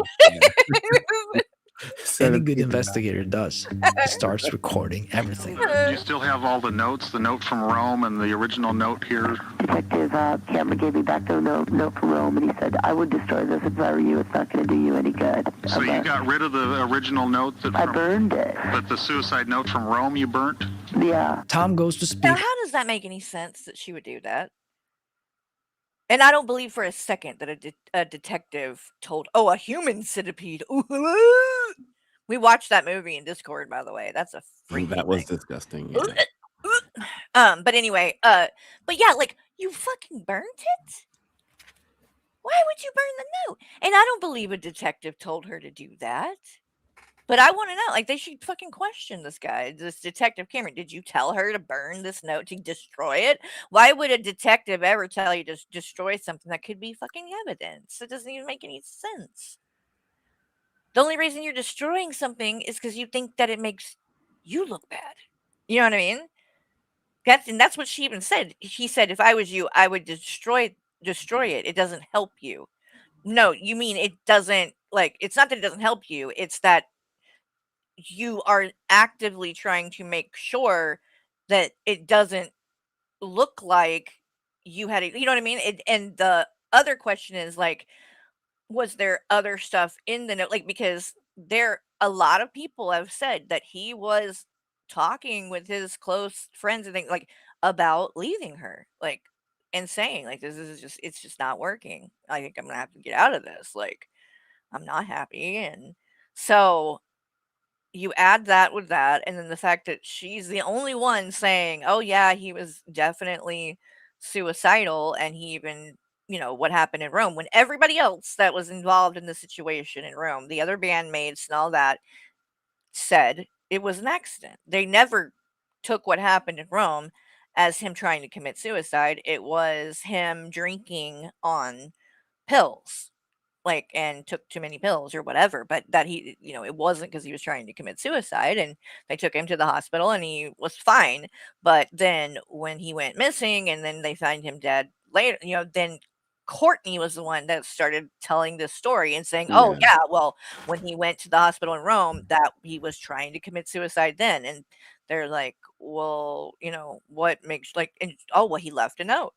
But yet no one else has seen this note but her, and then she burns it after he does commit suicide. You burn the other note that would She burned actually, it? I didn't know that. yeah, that's what she just said here. She burned it. Like, Uh, so this uh, is something that actually would, like, back up what you're saying, that he was suicidal and you're burning it. Why would you do that? right. Wouldn't you kind of submit that or? That would help that would back up what you're saying. So why would you get rid of it? It just doesn't make sense. I have Hadn't the heard I'm from sorry, Kurt, I have but the phone Jetsons theme song in my head. I just gotta play that. Give me a minute. What? I have The the Jet Jetsons, yeah, because I from earlier. What? The What? The Jetsons theme Jetsons, song. what Yeah, happened I to don't the Jetsons? I just had that theme You song just in my had it in head. your theme? Yeah, because Your I Jetsons? mentioned it in a joke. George Jetson. Yeah, that's in my head now.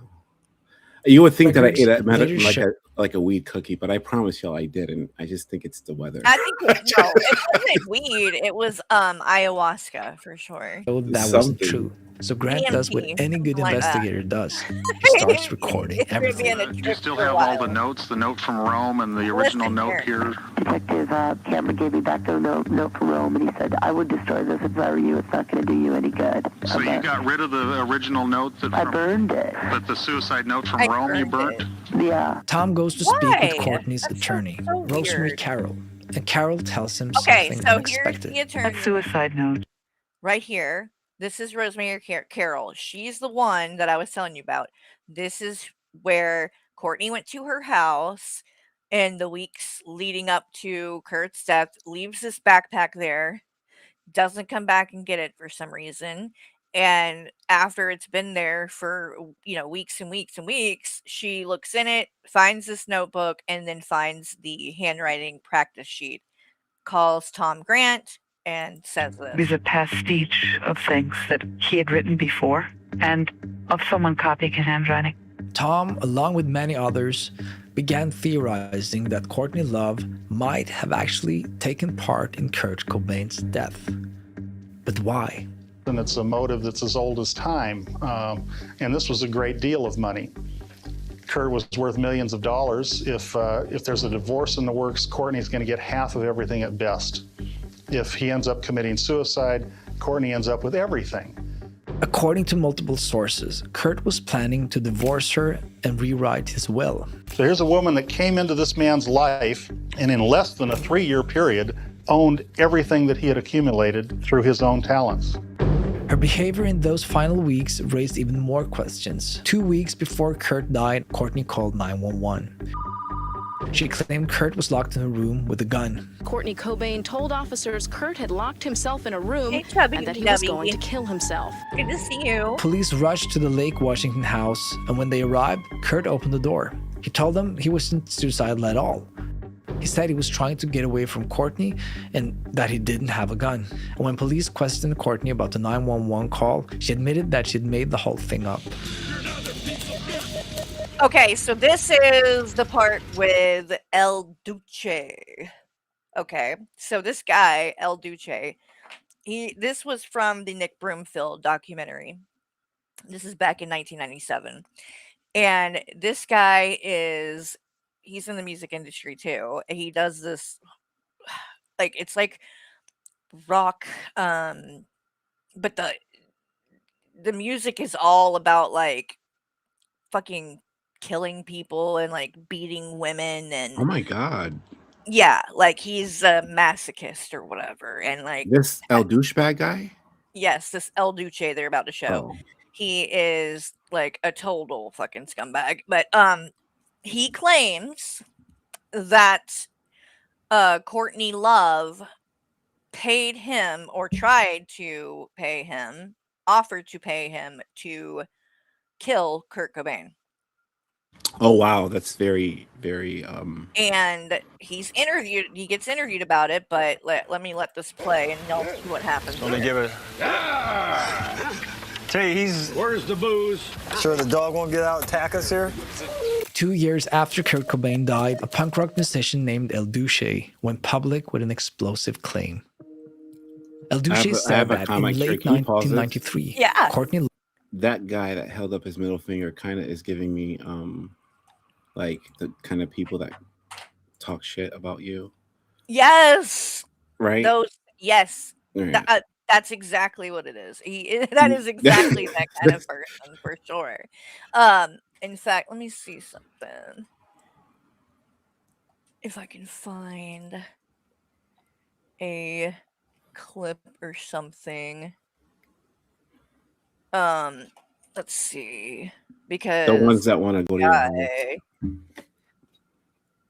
This is from the Who is that guy? Which one? Riverside. Oh, this guy that you're showing. This is gonna be El Duce, but the other guy, this is Nick Broomfield, who I actually he's like a filmmaker. He does like documentaries. And I really, really like him. I think he's also the person that did documentaries about Eileen Wuornos, and he actually did interviews and stuff with her. She liked him, well, right up until before she died. Then she started getting pissy with him because she was kind of like paranoid that he was, she was cuckoo anyway, so she didn't know what the fuck was going on. But yeah, so he's the one that did this documentary way back when all this stuff first started happening about and was very outspoken against Courtney Love and the fact that she was trying to cover up shit, and like anything he was trying to look into, she was trying to block. And like there were things that he had tried to put out, and she would stop it from being able to happen. But then it like she ended up getting asked to announce or like be a guest speaker or something at this like awards. It was like free speech awards or something crazy like that, like. And he went knowing that she was going to be there or whatever. He went and ended up going up because he's does these documentaries and I think he was there for like a legitimate reason. But when he goes up to like get his award or speak or whatever, he called her out in the middle of this award show. Like, it's actually pretty fucking crazy. Like, that was a pretty badass thing to do, honestly, because and he got yanked off of the stage and everything for it. Oh wow. Brown's I could pen. probably find that actually and show a clip A of close it. personal friend I mean, of maybe Duche. we'll watch if any of you are interested that are in like Discord. I mean, we could watch the documentary, the Kurt and Courtney this documentary that this is from, because it's good. It goes through like he interviews a guy that was with Courtney before Kurt, this other guy that was in Seattle and had a band, and she was with him. I think they lived together for a while and stuff. Like, he's got different things. And so Nick interviews him. He goes and talks to and interviews the lady that Kurt used to be with, who actually is the person who the song About a Girl is about, and some of his songs that he made like early in his career while he was with this lady. And so he interviews her and like a bunch of different friends that they had that were around in these different days. And so it's very interesting. It is it's a good documentary if you haven't seen it. I've seen it many times, but I would watch it again. Who said he could put us in touch.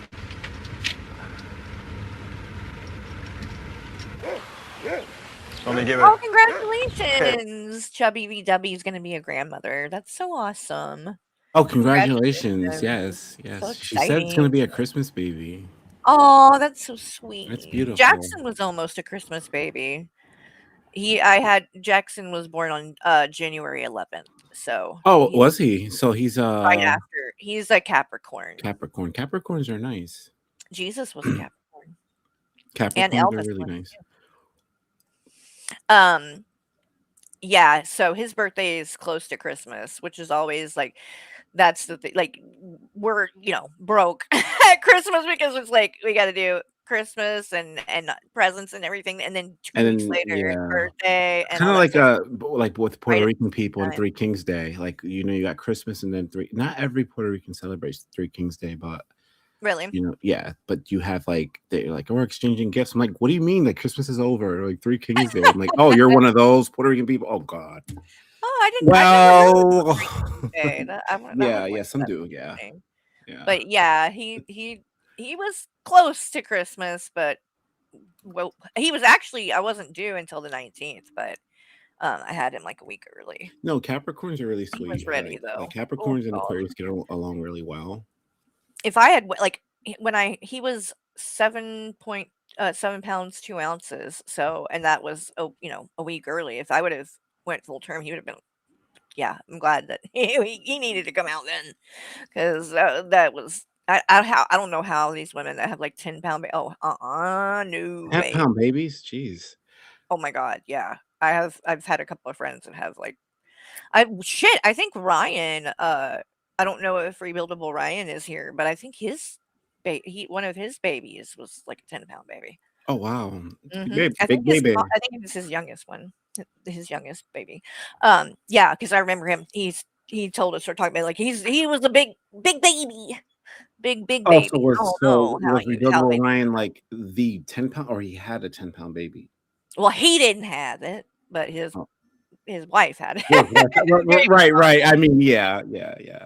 Oh, and I'm gonna show you guys, because I made one of these pictures that I made of Rev or whatever, edited, and Ryan always was like, I want that on a shirt. Like he really liked it and everything. And his girlfriend or wife or baby mom, whatever, his girl, ended up actually going and getting one made with it. And so I want him to get like he took a picture, but it's not of the whole shirt. I'm gonna see if he'll take a picture like of the whole shirt and show so I can show you guys because it's so cute. I'm like maybe I should make some merch because I would buy that. And it would actually be good as a sticker too. The picture. It's like the one with Rev with like 4 different you know what? Hold on, I can show you really quick. Because it's on my It has to be community channel. stressful, like having like multiple kids and like having to do Christmas, like the way things Oh are, my god, like like big with the families, I cost of cannot living. I just, imagine. and you want to equally distribute, you know what I mean? And then like now Yeah. one toy is like $50. Well, that's the thing is that like Michael, we have such a different like upbringing because like he grew up, it's 3 boys, 2 girls, and Wow. so, like yeah, you don't get as much on Christmas and shit when you have that many brothers and sisters because they got to buy for everybody. And I'm an only child, so I'm used to, it's all for me. Which is I think why me and Hussey got along kind of because he's an only child too, and I can see that. But we do tend to be more spoiled. You know what I mean? This is Well, what I was talking yeah, about yeah, though. this is the only cat, Wouldn't so this be cute? Like this is what Ryan got on a shirt, and it yes, good. Ryan, revisionist Ryan did get that. Yeah, but I think this would be cute as like a sticker too. Like I think that would be cool, like merch. I would fucking use that as a stick. Like I think it's cute.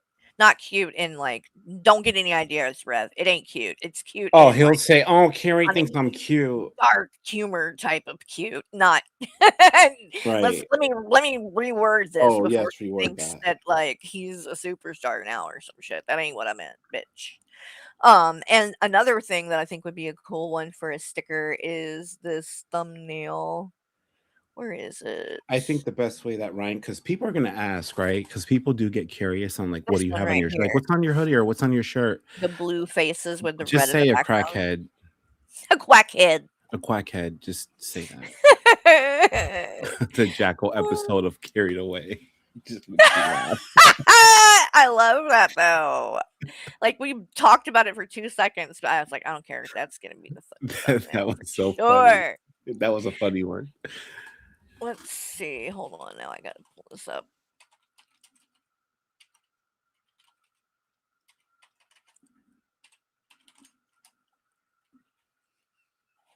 This always cracks me the fuck up, and because it got brought up and I thought about it, now I gotta show it. She picked me up and we were going to Mama's work. Mama's window was busted. What happened? Who did it? A quackhead. And stole her wallet. A quackhead. That's I so love cute. that so much. That's adorable. But A quackhead. the Jackal episode that we did, we Mhm. mentioned that. I thought you meant like the actual animal jackal. I forgot that Well, there that's was what she meant. That's what the lady that was doing the DUI test so meant. I That's how forgot it that there came was up, a remember? jackal. 'Cause Yeah, she there was was a listening jackal in she in was the supposed to movie. say the alphabet, and she was like So I'm picturing like a jackal in 13 Ghosts, but the animal, and that's what made me lose it because I'm like, I don't remember an animal being in the movie. But it was you were right though. It was an actual jackal. No, yeah, it was an actual character, but Yeah.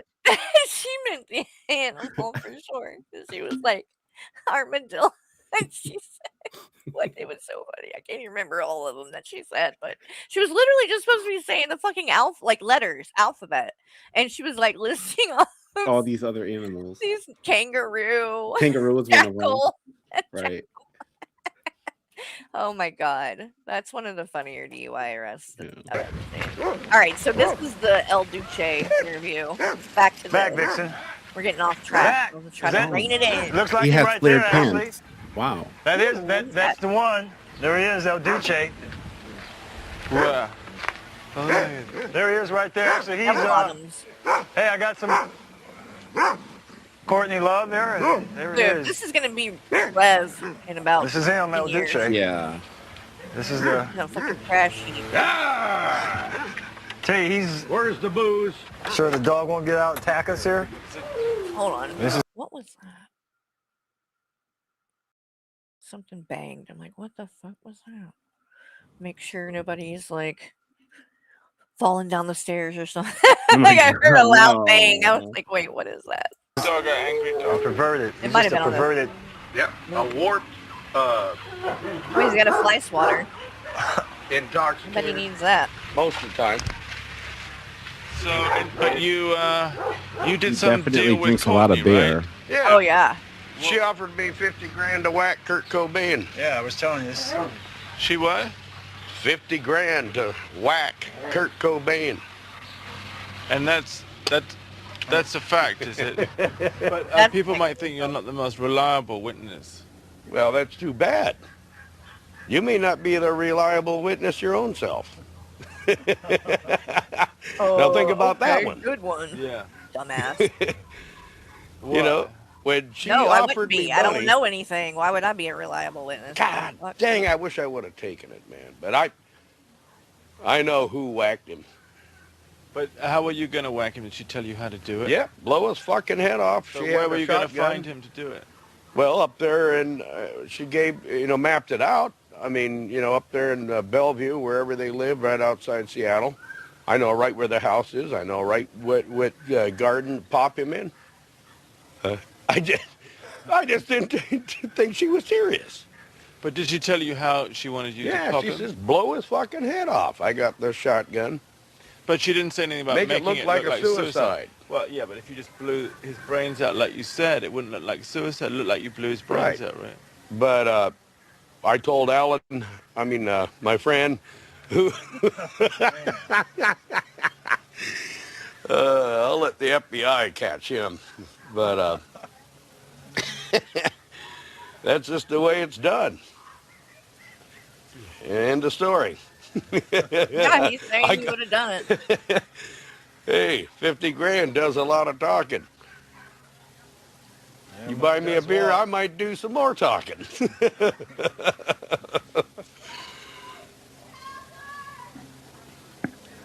Okay, awkward. That's me when I And tell that one of seemed my to be like the end of the horrible jokes interview. that you don't get, and I I'm like, didn't know quite what to "Rah!" think. Just El Duce had passed a polygraph test, even though his Oh main yeah. witness had. So listen to this. What's crazy is you wouldn't think, right? Like my instinct is this guy is full of shit, right? He just wants attention. But he was actually questioned about this stuff or whatever, hooked up to like he passed a lie detector. Now it's Wait, the bald possible guy he passed a lie detector over this? Yeah. Yep. That he was hired to kill Yep. Kurt Cobain? Yep. Wow, that's very Yeah. And then listen to And what that seemed to happened be the end from of the there. interview. I didn't know quite what to think. El Duce had passed a polygraph test, even though his main witness had nodded off before its completion. This is Alan Jack rehearsing questions for Courtney. Courtney, hey. What, you motherfucker? Courtney, all I want to... Just like that. Be ready, because she's going to fucking try to grab that camera. The first... Okay, so what's crazy about El Duce is after that interview, a couple of months later, he's found dead. The bald guy? Yes. Oh! He's found Holy dead shit, on no. train tracks. The one Yeah. that they just interviewed? That guy that I just showed, El Duce. Listen. Wait, This is when he El talks Duce was or the bald guy? the El Duce. That's who I thought you were talking about.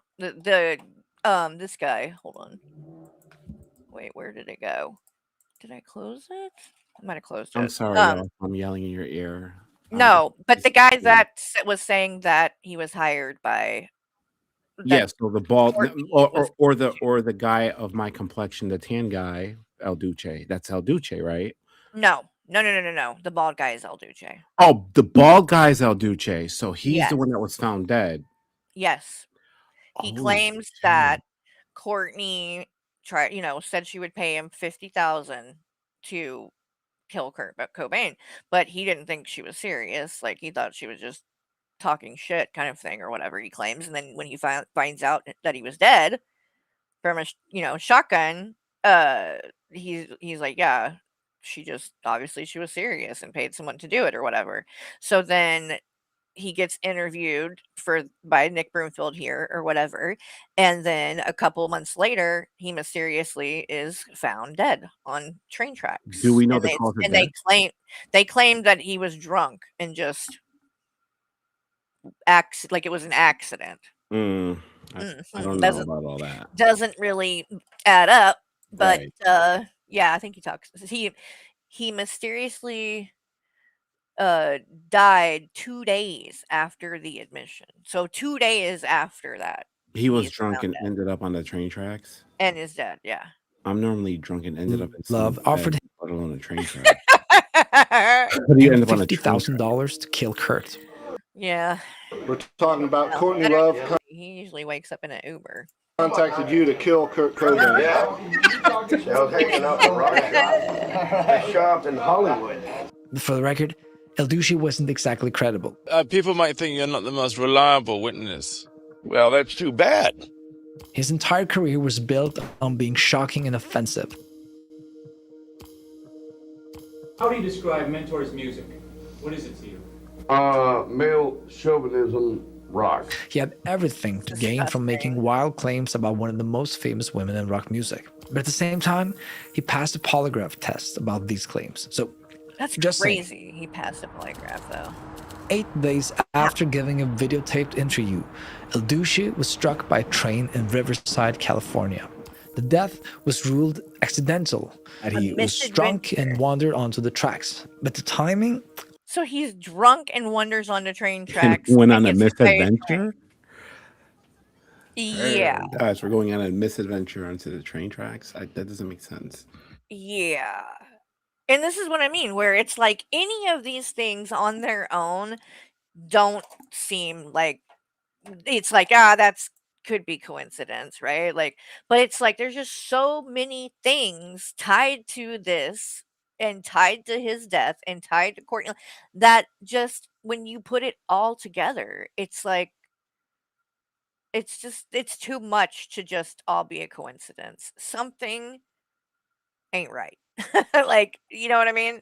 There's something that ain't right. I'm not saying for sure that she's, I don't think that she killed him herself or, but to think that it's not possible that she paid there's too many different red flags for me to believe that she wasn't involved in some way. I mean, especially when it seems like she really worked hard to push that narrative and really didn't appear to be that interested into trying to find out if for sure it was suicide and that maybe he was murdered. I mean, if your fucking spouse shows like, don't you think you would wanna look into that if you weren't there and you know that, like, there are different people that come in and out of their house, they always had people over there.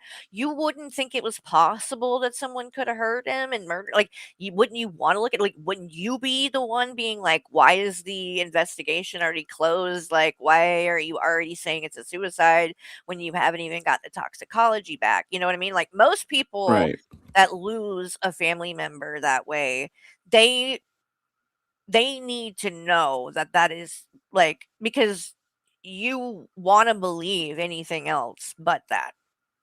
You know what I mean? Like, there were times where I really did kind of convince myself or start to think that somebody could have been involved with my uncle's, suicide Oh, because wow.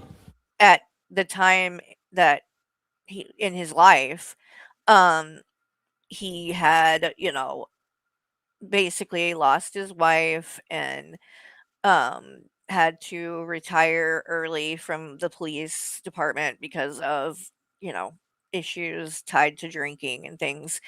And so he had just moved into a small like apartment. It wasn't in the greatest part of town. But it was right across the street from this bar that he liked to go to. And so he would just walk over to the bar every night and then walk home, whatever. But it was like, a pretty seedy type of bar as well. Like he's a pretty rough dude. And he had some friends that were not the greatest people. And so he wasn't found for like he was in there, dead for like over a week. And um like they when they found him and stuff, like my family, like we never saw any kind of like evidence or whatever. Like the police came in and actually even cleaned it up and everything, saying that they were doing it so my family didn't have to, because he was a police officer. So obviously these were his friends and people he knew and stuff. But like the other side of that is just though, like if somebody had wanted to kill him, like I mean, there's a lot of ways that that could have been covered up or whatever, you know what I mean? Like, who's to say maybe he didn't piss Yeah. somebody off and somebody came in there and did that, and then it just looks like all these what I guess my point is that when you lose somebody that way, like, I think that it's natural that your mind you don't wanna believe that they would actually make that choice.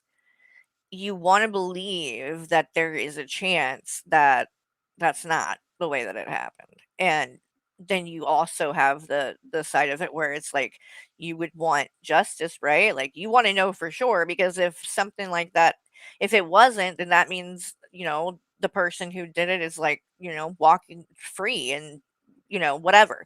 Um, but after a while, like, in time and, it's like now I realize that, like, the chances of anything like that are very slim and, you know, uh, most likely it just was what it was because the other thing is that, like, when they, found him, he had been living in that place for, like, 4 months and but yet all his stuff was, like, still in boxes, so he didn't even, like, unpack or anything. So it almost seemed like maybe he knew that he was gonna do that or something when he moved in there, and he didn't even wanna unpack, 'cause what's the point? So, yeah, I mean, but anyway, you don't wanna believe that, and Yeah. I for her to just jump to, like, assume and, like, especially, like I said, as high profile, as he Kurt Cobain is, and the fact that, people did come in out, and they were involved in drugs, and so, when that kind of lifestyle is there, you're gonna have more sketchy people around, like, it just to me, as his wife, and she wasn't there when it happened, you would think she would have really pushed for them to make sure there was no foul play of any kind, and she did not seem concerned with any of that at all, and in fact, was pushing it even more that it was suicide by saying, "Oh, well, he was suicidal in Rome, he had an attempt there," and tells that story, yet then won't produce the note saying, "Oh, well, I burned it." Which is the one thing that would, possibly Right. prove that he actually, for sure, was suicidal and had tried to do that very recently prior to his death. Why would you burn that? That would have been something that would have indicated her even more. Like, it just doesn't make sense. So Right. I think it's sketchy. Right. And Carrie, I posted in the chat the Suicide and Crisis Lifeline and for Oh, veterans as thank well. you. If you want to pin that to the chat. Yes, I will. That's awesome. Thank you. Oh, there goes Um $4 hole. I just Well, yeah, ignore the name, ignore ignore the the yeah. name, but just People know it, like, yeah, it's a joke, my god, yeah, yeah, like, I know that certain people want yeah. to, It's, make it out to be like it's, like, actually, like, a real, thing to judge you on, like, you're just don't so take that ridiculous. serious, guy that I'm talking to. You Right? see this? Yeah. Okay, so we're almost done, we're gonna wrap up soon, guys, I know this is getting probably being a Well, little bit it was drawn out, but suspicious. Please welcome, to finish off the show, Hole, ladies and gentlemen. In the 1990s, Courtney Love fronted her own band, Hole. The bassist was Kristen Pfaff. 2 months after Kurt died, Kristen all of a sudden decided to leave Seattle. She quit the band. She was packing to move back to Minnesota, and according to her friends, Kristen had just gotten clean and sober and was excited about starting fresh. But the day before she was going to leave, she was found dead in her bathtub. so here's the other weird coincidence. Again, any of these things on their own, but like it's also crazy to me that this chick ends up dead and she's tied to Courtney Love too. And it just so happens that she was very close to Kurt, and a lot of people said they had a romantic thing going, like possibly would have gotten together if he left Courtney. And then she just ends up dead too. And she ends up dead too. Wow. Like, kind of crazy. The bassist was Kristen Pfaff. 2 months after Kurt died, Kristen all of a sudden decided to leave Seattle. She quit the band. She was packing to move back to Minnesota, and according to her friends, Kristen had just gotten clean and sober and was excited about starting fresh. But the day before she was going to leave, she was found dead in her bathtub. I said, I've got to go. My bass player just died. Hung up. And went over there and saw her, and I was like, fucking fuck. The fact that Kristen died, it was like, what? Are you fucking kidding? The conspiracy theory suggests Kristen knew something about Kurt's death. 3 people connected to the story, all dead within 2 years. So what actually happened here? Just a few years ago, a person surfaced. A person who claimed that he saw Kurt Cobain just minutes before he died. All right, so now here comes all the.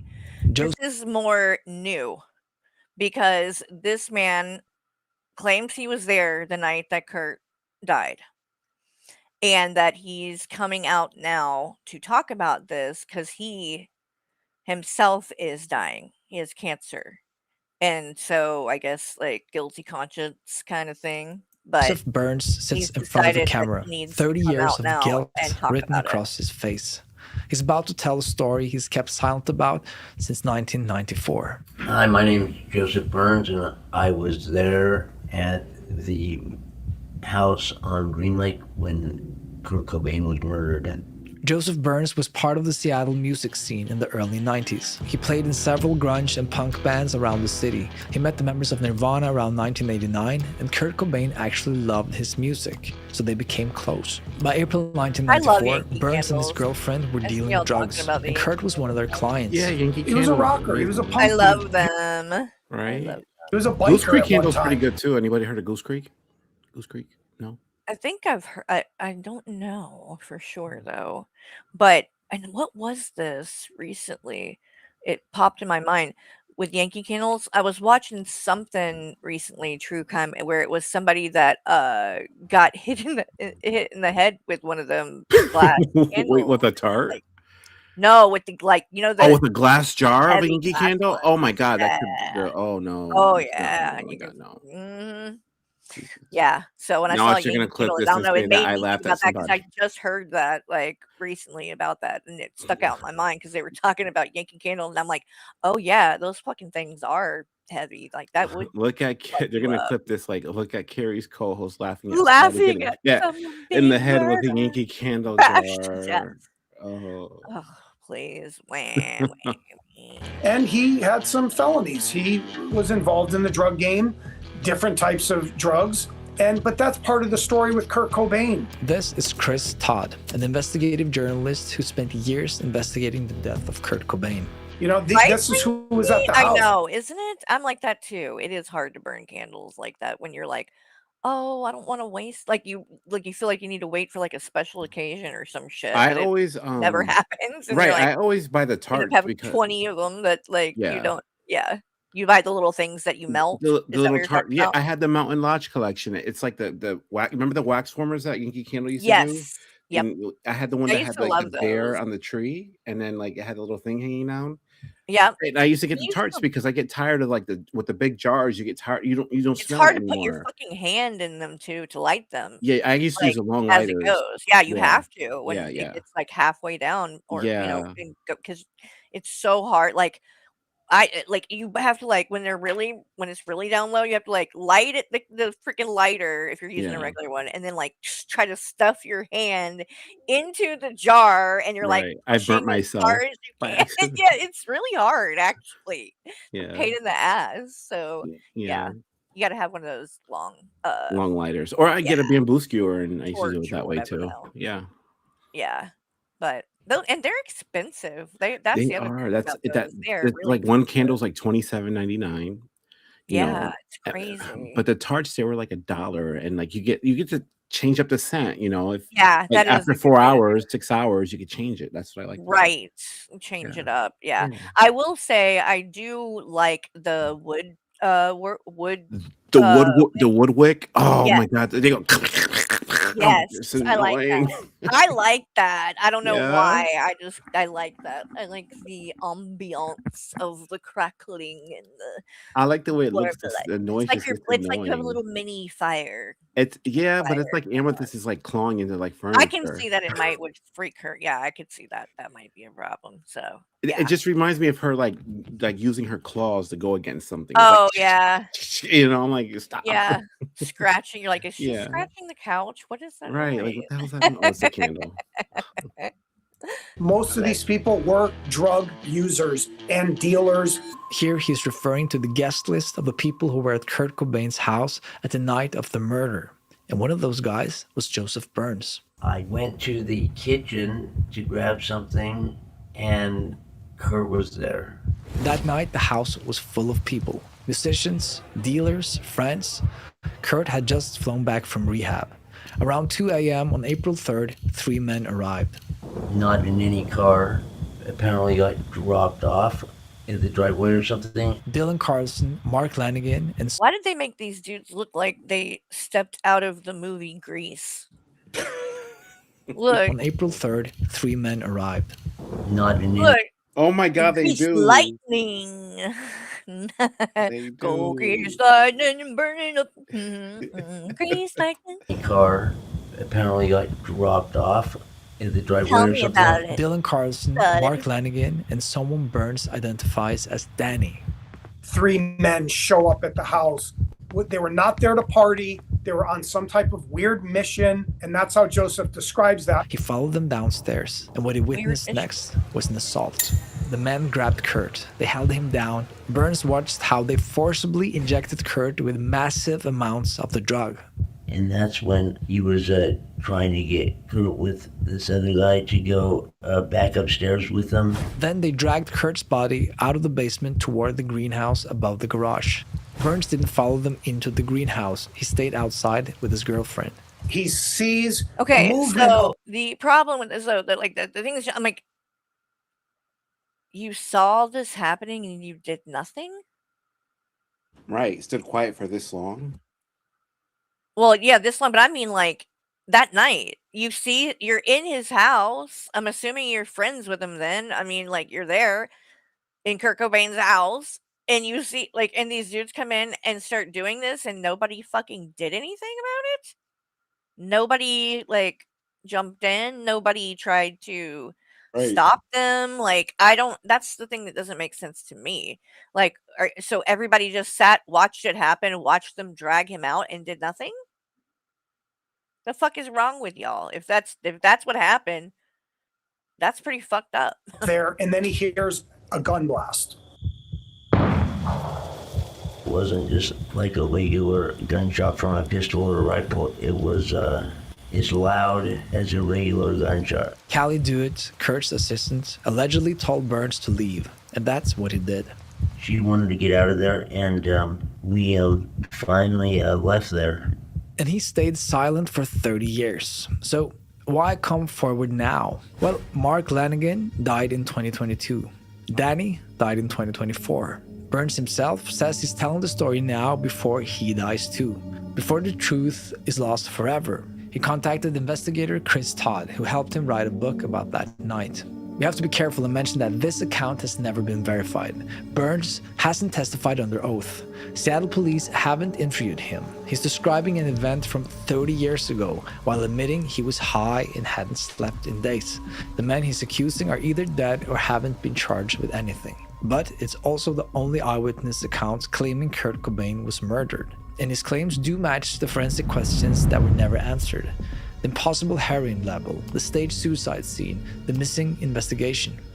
So That's more a good than 30 point, years Frankie. later. I mean, it's possible. Maybe he knew they'd kill him too if he said something. I mean, it sounds like he was involved with drugs and stuff like that, and that usually does involve people that, can be dangerous. So it's not too crazy to think that that's a possibility. What do we really know?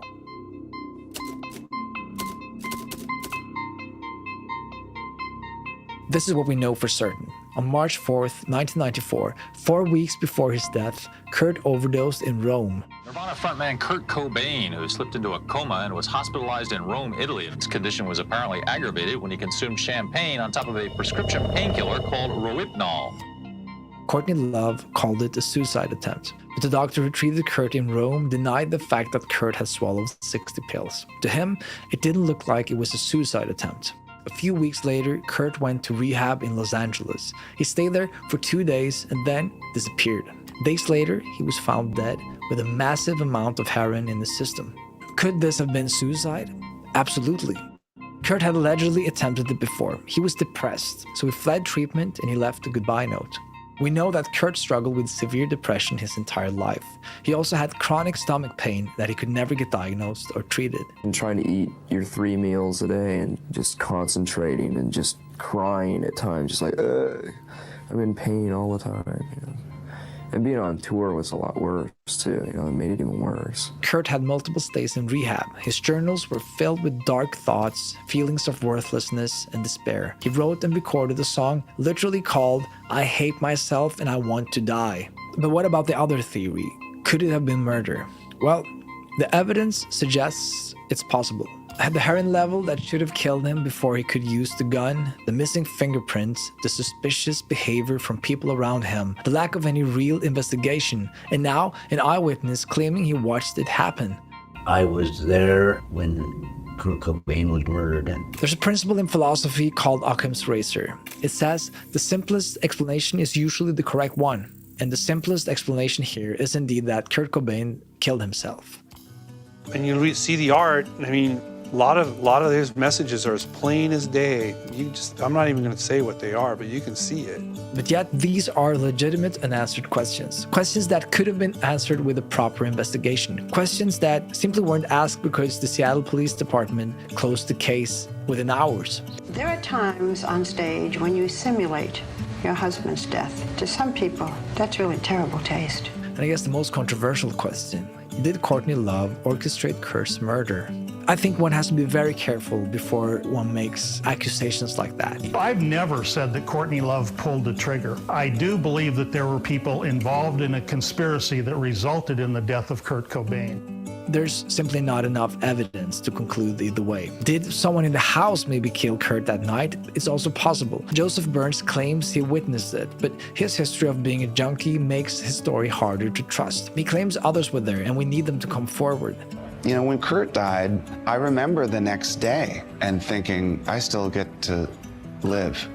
So I'm gonna live every day like it's my last one. The other members of Nirvana have mostly kept quiet about any of these theories. My last conversation with him was like, if he didn't do Lollapalooza, it was gross. Like, Billy would make 11.5 million, and it was the last thing he wanted to hear. He didn't care. He didn't care. And I got totally put up to it. In the end, Courtney Love did indeed inherit everything. And whether that was the motive or just the tragic outcome of losing a wealthy spouse, we can't say for sure. But what we can say is this: proper investigation would have answered these questions. It would have cleared up all the inconsistencies, and there would have been no need for journalists to investigate or to speculate. And I believe that's the real tragedy of this story.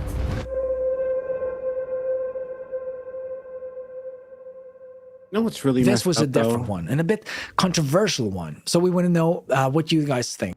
What's really messed up about the whole situation is that like the medical examiner like knew that these drugs like were like 3 times over the limit, and they like for me, I couldn't do that. That would go against my hippopotamus oath. Like there's no way that I could sit there. Your hippopotamus. There's no way that I could sit there and like just sit there and go along with it. You know what I Right. mean? Like it just goes No. against like everything that you stand It for. should. Yeah, it should, you know? It's sad that It's messed up. these people, you know, really did drop the ball, and you know, we The probably will medical never know. examiner, the police, yeah, it's so messed up. Yep, it really is. And I hope And the medical examiner, if they're still alive, that they get, you know, right, held accountable too. right. And you know, I mean, when you think about, I mean, number one, obviously his life, you know, was cut short, but the effect that it had on his child, who, again, her whole life has believed that her father committed suicide when that's not what happened. And all the people who, all the fans who watched and then chose to make that choice as well, Right. all because of something that didn't even happen. He didn't commit suicide. He was murdered. Was murdered, right? And the medical examiner, police, like whoever was involved in this, like on a professional level, just failed him. Like I can imagine him, like you know, like I would have at least did like like one of those like ghost investigations, and I wonder if like what would have come out from like this was like Oh, 3 years, I right? think they've done some. I think there have been some things like that. I'll look into that. Um, that would be a fun thing to do. Like a show on, maybe not for the true crime, but like just in general, like these Like like voice spirit box things, boxes, yeah. things like that. Like obviously, you know, I know there's a lot of skeptics, and I agree, and I think that like for me, it's a mixture of both. Like on one side, I can see how like, yeah, it could just be people hearing what they want to hear, and you could explain it away. And but then again, on the other side, I'm like, I do think that like, there is paranormal, things that happen that can't be explained away, and so I think there is some truth to it. I just think that it's a matter of being able to decipher what's real and what's not. What's So, not right? but anyway, well, thank you guys. I think that Yeah. we'll wrap it up on that note with This this was a good case. one. Yeah. Yeah, obviously, I'm gonna keep following things, and maybe more will come out. And like I said, I also think like what maybe we'll do some of these documentaries and stuff in Discord about this, and we can do like an open panel or something, later at some point, and people can come on and join the conversation, and let's speak their mind on all of these things. So Right. we'll keep We talking want to about hear it. from you. Yeah, right? And it also might fun to cut because like we can't it would be too long to try to do it all in one thing, but like I would like to also watch the coverage of her with the fans and stuff right after, like out in front of their house. Like she really put on like this whole show, like this production of it, and was like giving away his personal things to fans, and it was weird, like, it looked like, "Oh, okay, well, she's just grieving and wanting to be close to the fans," but in a way, it's like she was making it about herself.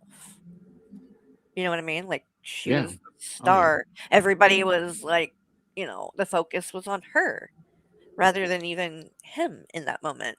And, like, if my husband committed suicide, I don't think I'd be willing or ready to part with his personal private It's so deep. thing, Yeah. Yeah.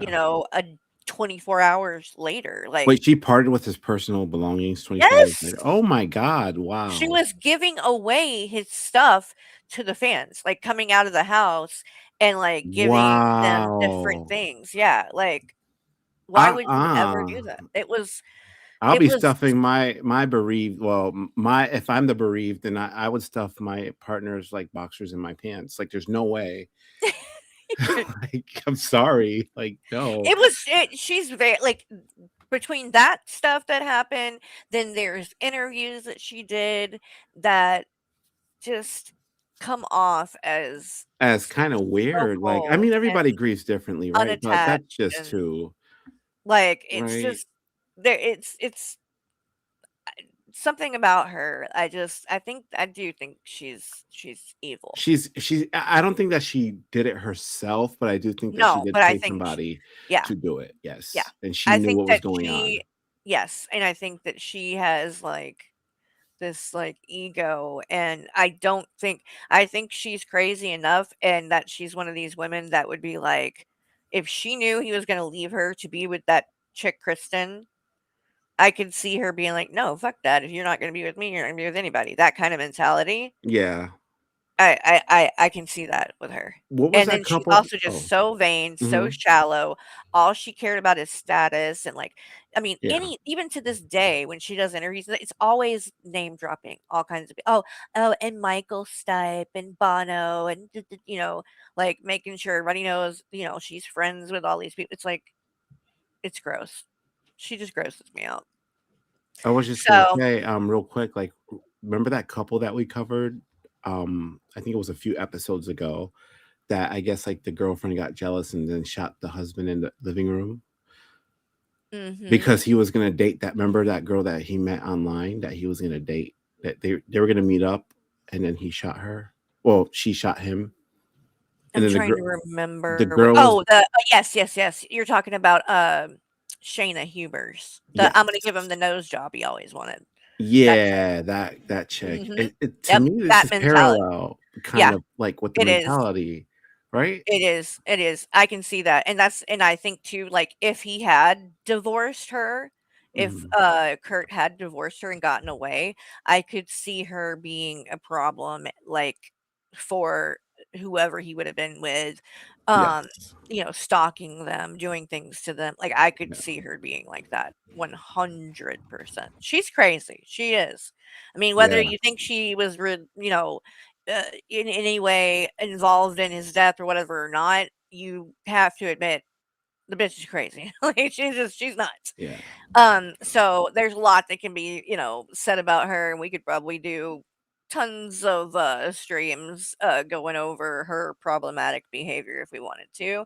Um, but we'll definitely keep an eye on what comes out if more comes out about this, and hopefully they're continuing to actually dig into everything. But again, with as much time as went by, I find it highly unlikely anybody's ever gonna like get convicted. But I mean, at least the truth is coming out, if nothing else. Yeah. At least the truth will be known. So, you guys, thank y'all for hanging out. For those of you that did, and then we're gonna go watch some movies in Discord because we didn't get to all of them last night. And so, for those of you over there, give me like 5 minutes and I will be ready and we'll be watching a movie in there. And then tomorrow night, do you want to do the same time or do you like, or what works for you for our stream? Because I mean, we Same could do it time. earlier in the Same day if we time. want. Okay. So then tomorrow night at the same time, which will be 9 p.m. Eastern, we're going to go over the stream that Hussey did last night on Fresh Garbage's panel. Because if you have not seen it, holy shit. All I can say is I have never been more happy and thankful to have walked away from him when I did as I was watching that today. Hussey, you're fucking disgusting. I mean, it's just disgusting, vile, vile. But we'll go over all of it tomorrow. Yeah. Buckle up, you guys, because it's a lot. But we're gonna go relax and watch some movies for now, and we'll see you guys tomorrow night over here. Yeah. So y'all come hang out again. See you guys later, and thank you. I blame you for Oh, coming yeah, of on. course. It's Yeah. always a good time. All right, you guys, have a good night, everybody. Good night. Bye. Bye.